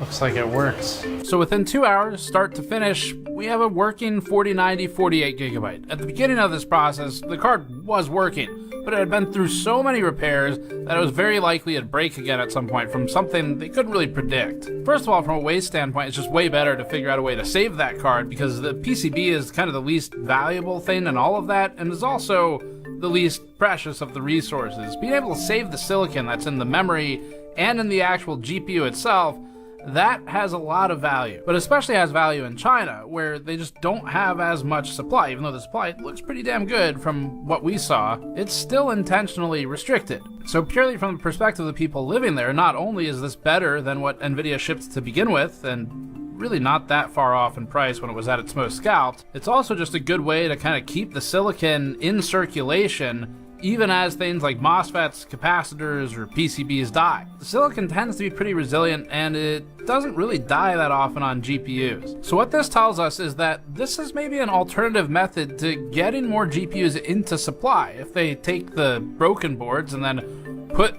functional silicon back into circulation, it's a certain level of ingenuity, and there aren't many places that are set up to handle it. Brother John's shop is impressive. We're excited for the whole separate video on that. After finishing at the repair shop, we rushed over to the high-speed rail, spent 6 hours traveling back to Shenzhen Bay, adding another 1,000 miles or so to our travel log here, and then we took a car over to visit this guy. He calls himself the Chinese Eminem. Eminem in China. This is Joe. He works as a creative director of product at the video card manufacturer Yeston, most famous for their waifu video cards. You know the ones. Yeah. I'm his father. She's father. She's father. Yes, you're she's father. Yeah, we have husband. Anything else you want to talk about on camera? I think we got it all. Support GamersNexus. Support Jesus. 电子耶稣. Yeah, I also have a same nickname. Which one? Yes, 猛男 of Yeston. What does that mean in English? Yeston's tough guy. Tough guy. Yeah. All boss, I will put your head on the ground. Now, Joe and Yeston were not officially contributing to the black market side of the research here, just to be clear to their own partners. Instead, they showed us around their factory. This will be a separate upload later with an actual factory tour with them, showing how the waifus are made. But in this particular video, there were a few interesting things we learned that we thought fit here pretty well. The big takeaway from the factories is that they receive their GPU supply, of course, from their partners. That would be AMD, Intel, or NVIDIA, and the memory is often packaged with it. But for the most part, everything else that they use, unless they're buying reference PCBs, all of that comes from whatever sources they want to find for their supply. We were also informed that there's very little oversight in terms of the management of the rejects at these places. They can file for refunds if, for example, a chip is bad, but if they screw up a board in their own process, like the SMT line's miscalibrated and optical inspection doesn't catch the error and they place a MOSFET on backwards and blow something up or whatever, then it's going to be on them to deal with the defect. Now, this type of thing basically never happens. All of this stuff is highly automated. The point of pointing it out, though, is that for at least the gaming class cards, which the 5090 more or less is one of, there's enough volume and NVIDIA is hands-off enough that it would be pretty easy to make these disappear. The biggest reason for this is that there are partners for the 5090s. It's not like a card that only NVIDIA makes, such as the RTX Pro 6000 and the Blackwell edition. And since there are partners, NVIDIA is only tracking when they sell them the GPUs. They don't necessarily keep tabs on where those get distributed once they're done being manufactured. So for this reason, if a factory wants to just sell it domestically in China, and they think they can get away with it without being added to the entity list, which it's very likely would kill their business with NVIDIA, then they can go ahead and sell them domestically. That might be how some of these trading companies get a hold of them. It's an easier way to make them disappear than through channels that are more publicly visible from NVIDIA and government. Now, Yeston doesn't make 5090s, but the processes they taught us about illustrate how that could happen. As for the server-grade solutions, there are manufacturers for those that are pretty tightly controlled. Basically, the silicon is made in Taiwan. It's shipped to wherever it's going to be assembled. Almost all of the other components are sourced in China, and as a result, it's easiest to keep the whole supply chain there, including the assembly. And the assembly involves the same stuff you're seeing for the lower-end cards and the AMD solutions we're looking at from Yeston in this factory line. They use surface mount technology, or SMT lines, with conveyored inflow of PCBs, reels upon reels of components that are placed smallest to largest, with the most valuable typically at the very end, that'd be the GPU, and then manual placement for heatsinks. There is often manual assembly, even for NVIDIA's high-end stuff. Although we can't show you that here, we have seen it being made. That's in different factories. And at the end of the process, it's possible they find a defect. Again, Dr. Vinci Chao had one, where he has a broken link on his board. There's a good chance that stayed in China and never left. If it was reported as a defect to NVIDIA, then it may have effectively just been written off and considered trash. But after seeing how a highly skilled group like Brother John's repair shop a second ago can just repurpose all those components that are still good, you could see how there would be value in figuring out a way to make that board disappear, even if it's supposed to be in the trash. This comes back to NVIDIA's turning a blind eye, because they'd eventually notice it from the serial number popping up somewhere, but maybe they choose not to. And besides, once someone has it, especially in China, there's not a ton they can do anyway. That's a look inside the manufacturing process, which we felt was an important piece to this story. Let's move on to the next stop. My favorite place to go in the world, Taipei, Taiwan. Most of our stay in Taiwan was for other stories. However, we did accidentally unturn one stone with something interesting under it. We can't show any B-roll for this because we do protect sources, so we're just showing some other footage instead. A B2B company in Taiwan noted to us that it's commissioned by Chinese companies to import servers for pre-testing and pre-assembly and setup steps. When we asked what the GPUs were that the servers ran, having just done all the rest of this, we realized that all of the hardware is export controlled. Once the B2B agency completes its testing, it ships the system out to the original buyer. Basically, they act as an intermediary to buy the machine, mark it up, and reship it to the original purchaser, maybe with actual testing. We also spoke with a company that conducts business in Singapore. The company informed us that they are also aware of similar pass-throughs for so-called testing or data services. Our last link in this chain is actually the first. The smugglers bring it full circle, and the smugglers themselves also put us back in the United States. We didn't think we'd be able to find someone doing the dirty work here, but in the final hours, a viewer had a lead. This led to about a 12 or 16 hour production delay as we were wrapping the project, but as far as we're aware, this is the first content piece that actually features someone doing the highest risk dirty work. Everyone else we spoke to is in China. They're safe from US retaliation, but large-scale smugglers get arrested, fined millions of dollars, and can spend years in prison if they were really serious. A viewer contacted us to say that he'd connected with a traveling GPU buyer. The story went that this guy drives around buying specifically RTX 4090s. He doesn't care about anything else, including 5090s, because those don't sell as well to China.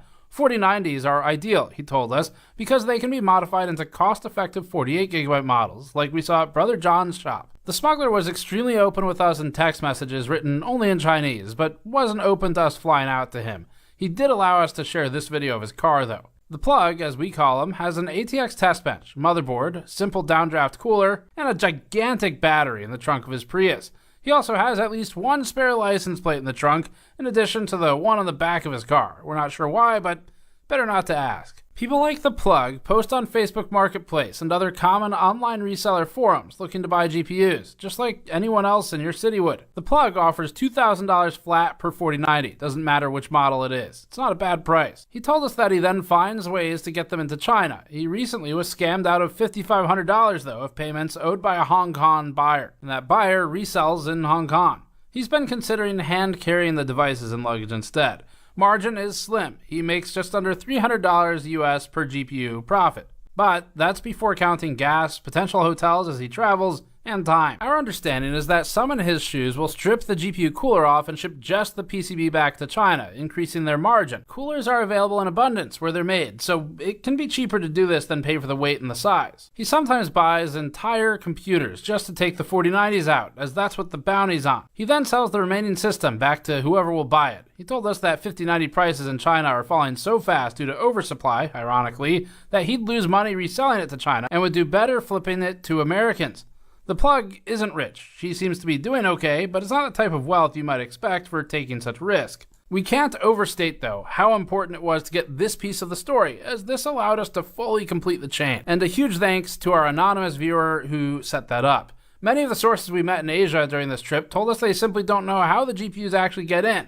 And now we know. People doing this on a small scale, like The Plug, are unlikely to be caught. But operations transacting millions of dollars worth of GPUs would have a harder time getting them out undetected. And that brings us to the end of our travels, but not the end of this piece. We have two more entities to look at, and that's NVIDIA and the US government. The legality is simple. This is our understanding of it. There's no restriction on purchasers, only on sellers the US has control over. Even Americans buying GPUs in China are not violating any laws. It is not restricted. So we'll start with selling. The simplest answer to who the sale of GPUs is restricted for is anybody who doesn't have a specific export license and who would be governed by US law. And NVIDIA can't just bypass it by shipping from a different country instead.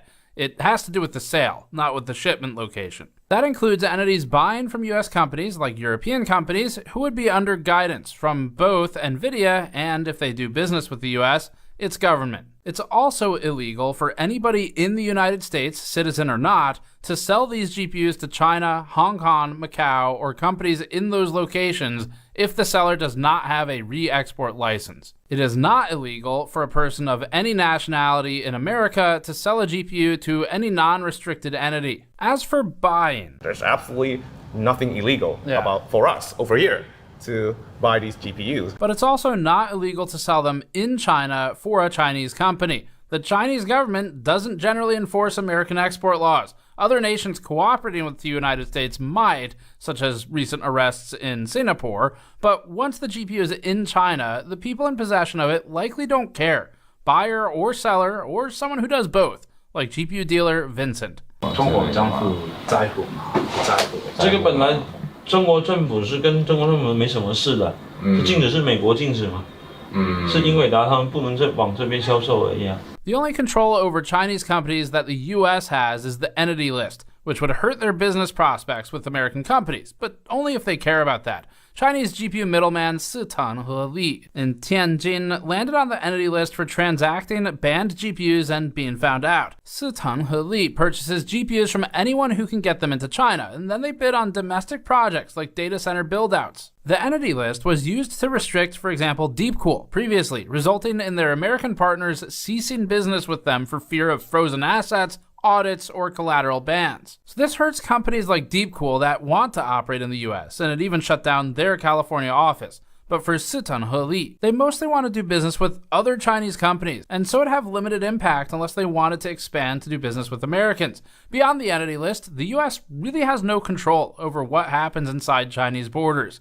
That means the only point at which a GPU could feasibly be intercepted and a person arrested would be operating in the US or in transit to intermediary countries such as Singapore, which may have their own export laws. The people buying and selling them within China are not breaking any of their own government's laws, though. And so we come back to NVIDIA. At every turn, it really looks like NVIDIA is playing all sides. If there's enough money to be made, anybody is NVIDIA's friend. We think the story of AI GPUs has become a story of corruption between governments and the wealthiest company on Earth. For example, on April 30th, Amazon-backed AI startup Anthropic called on the US government to increase export control restrictions to China. As part of this blog post, Anthropic said the government needs to improve its export enforcement to reduce smuggling.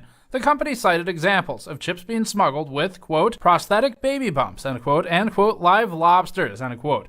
This upset NVIDIA, obviously, because NVIDIA doesn't like restrictions to making money. So NVIDIA shot back. Seemingly taking a page out of Trump's playbook, NVIDIA essentially called this fake news. Quote, American firms should focus on innovation and rise to the challenge, rather than tell tall tales that large, heavy, and sensitive electronics are somehow smuggled in, scare quotes, baby bumps, or scare quotes, alongside live lobsters, end quote. Except Anthropic isn't telling tall tales. It's right. A 2022 video that we uncovered showed a security check at Zhuhai, a port in Guangdong. It's not far from Shenzhen, wherein a woman with a prosthetic baby bump was shown to have been carrying CPUs and iPhones instead. The report made it to customs.gov.cn, stating that she arrived from Macau, a common go-between, similar to Hong Kong. This story got international attention in technical media, and we reject the possibility that NVIDIA wasn't aware of it. We found the official Chinese government posting about smuggling from Macau. Imports to most of China are taxed, and so tax evasion coupled with smuggling will increase margin on the electronics rather than sharing it with one of the two governments. If you're already breaking a US law, it seems some just go for a hat trick and increase the profits. As for the lobsters, that's real too. We unearthed this official Hong Kong customs website detailing a white van busted driving on the Zhuhai-Macau bridge, filled with 280 kilograms of undeclared live lobsters and, yes, 70 smuggled GPUs, complete with photo evidence. The Hong Kong Customs itself calls this sosi, or smuggling, and notes a maximum sentence of 7 years. NVIDIA's response to call these tall tales, then, is not only defensive, but serves to gaslight and grossly mislead, we think, and is tantamount to lying for sake of downplaying reality for its own benefit. But then, this is a common NVIDIA tactic, including its dishonest approach to reviews that we've already detailed in our opinions, and its deceptive and we think false advertising of the RTX 5070 as being equivalent to an RTX 4090. Which is provably and comically false. Another instance of NVIDIA's fake news defense was following a July 24th publication by the Financial Times, reporting that more than $1 billion of NVIDIA AI chips had been smuggled into China. In response, NVIDIA, whose blind eye is turning an awful lot lately, downplayed the issue, stating, quote, trying to cobble together data centers from smuggled products is a losing proposition, both technically and economically. Data centers require service and support,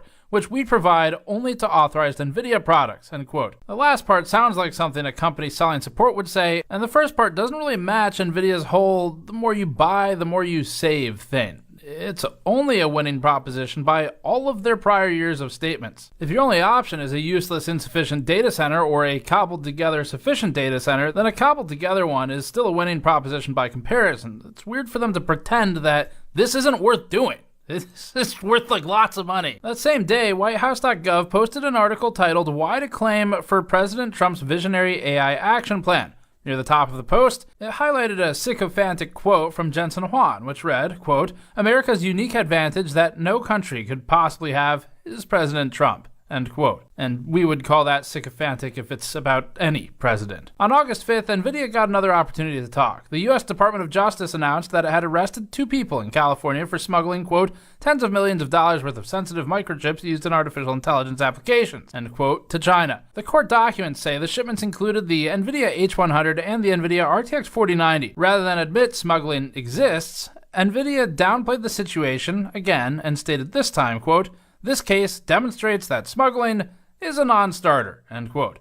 Except that anyone who made tens of millions of dollars before getting caught had a pretty good start, and so did their customers. This is a bullshit statement from NVIDIA that seemingly aims to downplay and deflect to reduce lawmaker attention on its monopoly. NVIDIA also said, quote, "We primarily sell products to well-known partners, including OEMs, who help us ensure that all sales comply with the U.S. export control rules." NVIDIA noted that, quote, "Any diverted products would have no service, support, or updates," end quote. Again, this is not fully true. Our own sources in this story noted that although something like an HGX system would be hard to service, a standalone PCIe GPU could be parted out and covered under a separate warranty, even in China. Meanwhile, the US began scrutinizing NVIDIA's technology for getting into China, whether or not the company itself was directly involved. In a bipartisan report called DeepSeek Unmasked, a government committee called DeepSeek a, quote, "threat to national security," end quote, and said DeepSeek had used NVIDIA's technology. Quote, "AI model appears to be powered by advanced chips provided by American semiconductor giant NVIDIA and reportedly utilizes tens of thousands of chips that are currently restricted from export to the People's Republic of China, or PRC. NVIDIA designed and manufactured many of these chips to create the most sophisticated possible chip while skirting US export controls.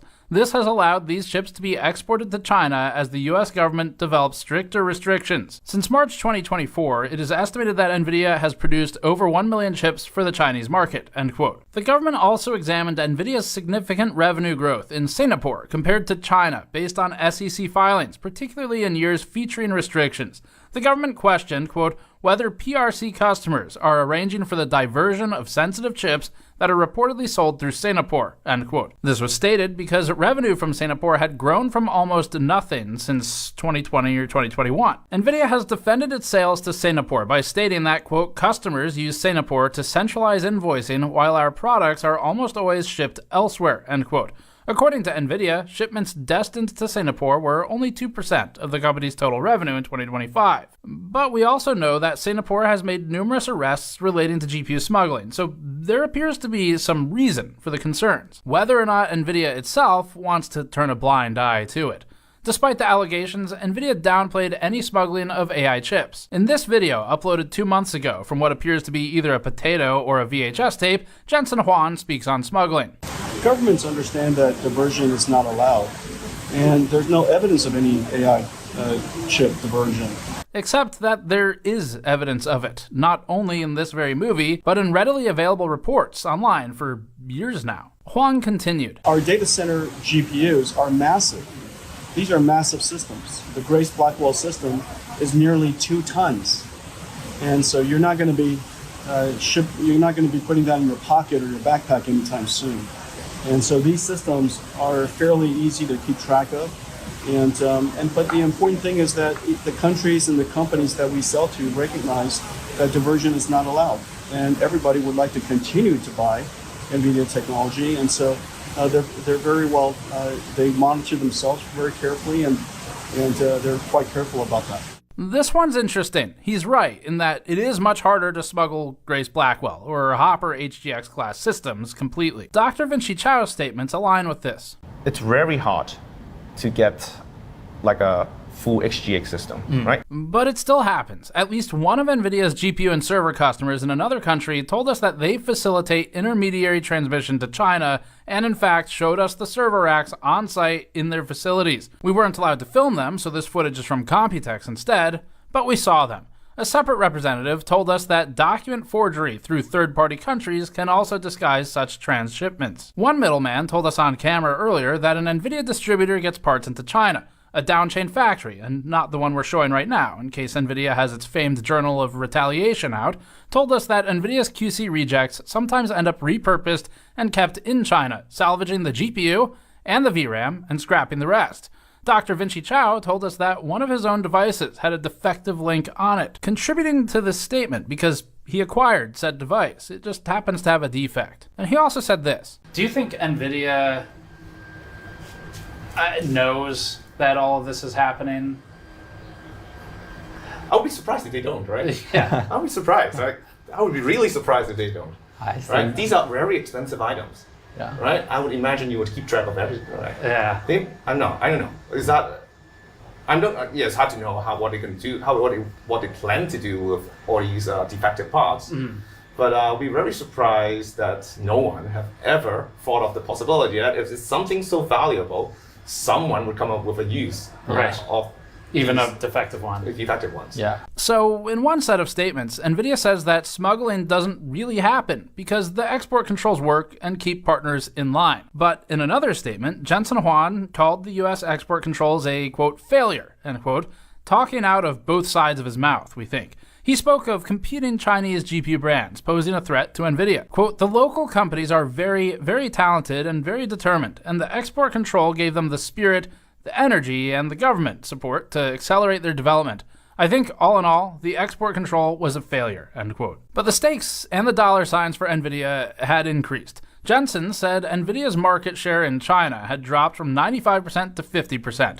And in NVIDIA's May quarterly earnings before the H20 exemption and revenue share, Jensen Huang said the company's data center business in China was done. Quote, however, the $50 billion China market is effectively closed to U.S. industry. The H20 export ban ended our Hopper data center business in China, end quote. Or, as Jensen says, the China market is worth one Boeing. The Chinese market in a couple of years is probably about $50 billion. The market we've left behind is utterly gigantic.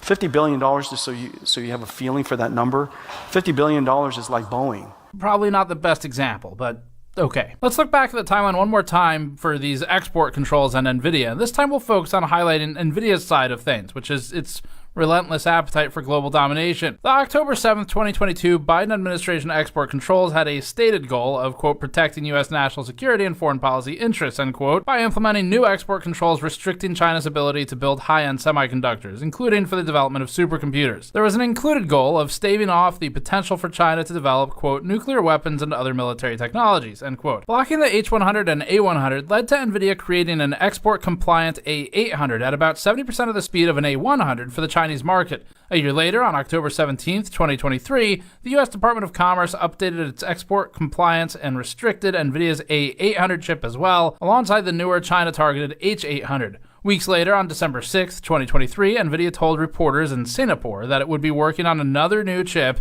that would comply with the U.S.'s new restrictions. On July 13, 2025, which was after Donald Trump won the 2024 presidential election, but a week before he took office, the outgoing Biden administration tightened export controls by introducing national chip caps for many countries, except for 18 allies. That's the AI diffusion rule we spoke of earlier, and it would have gone into effect in May.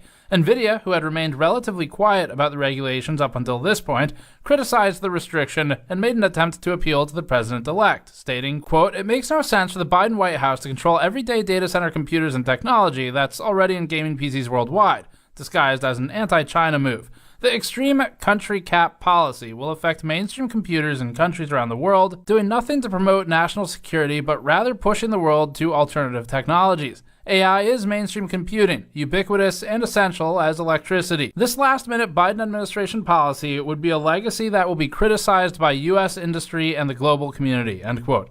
Seems like NVIDIA tried to also set up an appeal to the president-elect, stating this, quote, we would encourage President Biden to not preempt incoming President Trump by enacting a policy that will only harm the U.S. economy, set America back, and play into the hands of U.S. adversaries, end quote. This is where in the timeline we'd hit the $1 million dinner and then the ensuing unban of the H20 chip, but we've already covered that. Later that month, on April 30th, Huang said this of Trump. Without the president's leadership, his policies, his support, and very importantly, his strong encouragement, and I mean his strong encouragement, frankly, manufacturing in the United States wouldn't have accelerated to this pace. A month after the Mar-a-Lago estate dinner on May 7th, the U.S. Department of Commerce confirmed that it will not implement the AI diffusion rule that NVIDIA campaigned against and that was created under the Biden administration. The rule was supposed to go into effect a week later, on May 15th. This does not unban GPUs like the H100, 5090, B100, and so on. Following the termination of what was supposed to be a rule to address national security implications, the Department of Commerce, now under President Trump, stated, quote, The Biden AI rule is overly complex, overly bureaucratic, and would stymie American innovation. We'll be replacing it with a much simpler rule that unleashes American innovation and ensures American AI dominance, end quote. NVIDIA predictably celebrated this statement. The company, which has been begging to sell to China while also praising Taiwan's importance, now took an America First posture, collecting countries like Pokemon. Quote, we welcome the administration's leadership and new direction on AI policy. With the AI diffusion rule revoked, America will have a once-in-a-generation opportunity to lead the next industrial revolution and create high-paying U.S. jobs, build new U.S. supplied infrastructure, and alleviate the trade deficit, end quote. And job creation promises coming from this company in particular are interesting, but they are playing all sides here consistently. Later that month, on May 28th, Juan spoke with Mad Money host Jim Cramer. He stated, quote, when he rescinded the AI diffusion rule, it was a visionary move, it was a bold move, and he recognizes that there's an AI race and we're not alone. And he wants America to win. June 23rd, via Reuters, an official of the U.S. State Department, which didn't reply to GamersNexus, except the department did send us 3 out-of-office autoresponders, warned of deep-seek military and intelligence operations and warned of the use of shell companies, they called them, in Southeast Asia to circumvent export restrictions. The report mentioned that DeepSeek had, quote, large volumes, unquote, of high-end H100 chips, which are banned in China. NVIDIA didn't like that and responded to Reuters and stated, quote, we do not support parties that have violated U.S. export controls or are on the U.S. entity lists. Also saying, quote, with the current export controls, we are effectively out of the China data center market, which is now served only by competitors such as Huawei. Turning a blind eye to the situation, NVIDIA added, quote, our review indicates that DeepSeek used lawfully acquired H800 products, not H100, end quote. 3 days later, on June 26th, the information reported that DeepSeek's next AI model had been delayed due to a shortage of NVIDIA AI GPUs in China. This directly contradicts Juan's comments that export controls, according to him, do not work. July 4th, Bloomberg reported that the Department of Commerce, which also did not reply to GamersNexus's emails, was preparing new export controls on Malaysia and Thailand to reduce chip smuggling. Interestingly, Singapore, which now comprises a significant portion of NVIDIA's revenue, was not on that list, despite being a known smuggling pass-through. July 10th, Bloomberg reported that Juan and Trump were scheduled to meet again ahead of the CEO's planned trip to China. Days later, on July 14th, NVIDIA confirmed that it will resume sales of H20 chips to China, with Juan stating, quote, the U.S. government has assured NVIDIA that licenses will be granted, and NVIDIA hopes to start delivery soon, end quote. On the 15th, a CNBC Business News anchor said this. He really just pulled off something that few tech CEOs have managed. He played both Washington and Beijing, and he won. Jensen has stayed disciplined and diplomatic with a clear message, and that is NVIDIA's dominance serves America's interests. On the 28th, the Financial Times reported that the U.S. Commerce Department was not going to make tough moves to tighten export controls to China. This is in spite of several congressional members warning the administration not to loosen the U.S. export controls for AI GPUs. Several national security experts also voiced concern by sending a letter to the U.S. Commerce Department, which read, quote, we write to express our deep concern over the recent decision to resume exports of NVIDIA's H20 chips to China. As policymakers and professionals with a background in national security policy, we believe this move represents a strategic misstep that endangers the United States' economic and military edge in artificial intelligence, end quote. On August 11th, we got the comments about the U.S. potentially allowing Blackwell chips to be sold to China as well for 30 to 40 or 50% of a revenue share, and that brings us to today. NVIDIA might have started off as a much more humble company, but it has become a savvy political player in a game that is seemingly pay to win. That seems only fitting for a gaming company to be particularly good at pay-to-win games. There's no one better equipped to play that game than actually the most valuable company by market cap in the world, now at $4 trillion, led by a man whose net worth is estimated at $148 billion. NVIDIA knows when to bite its tongue and how to effectively appeal to the ego of politicians of all parties and all countries. We think NVIDIA is playing all sides. We think it's greedy, manipulative, and carefully employs propaganda, such as its use of this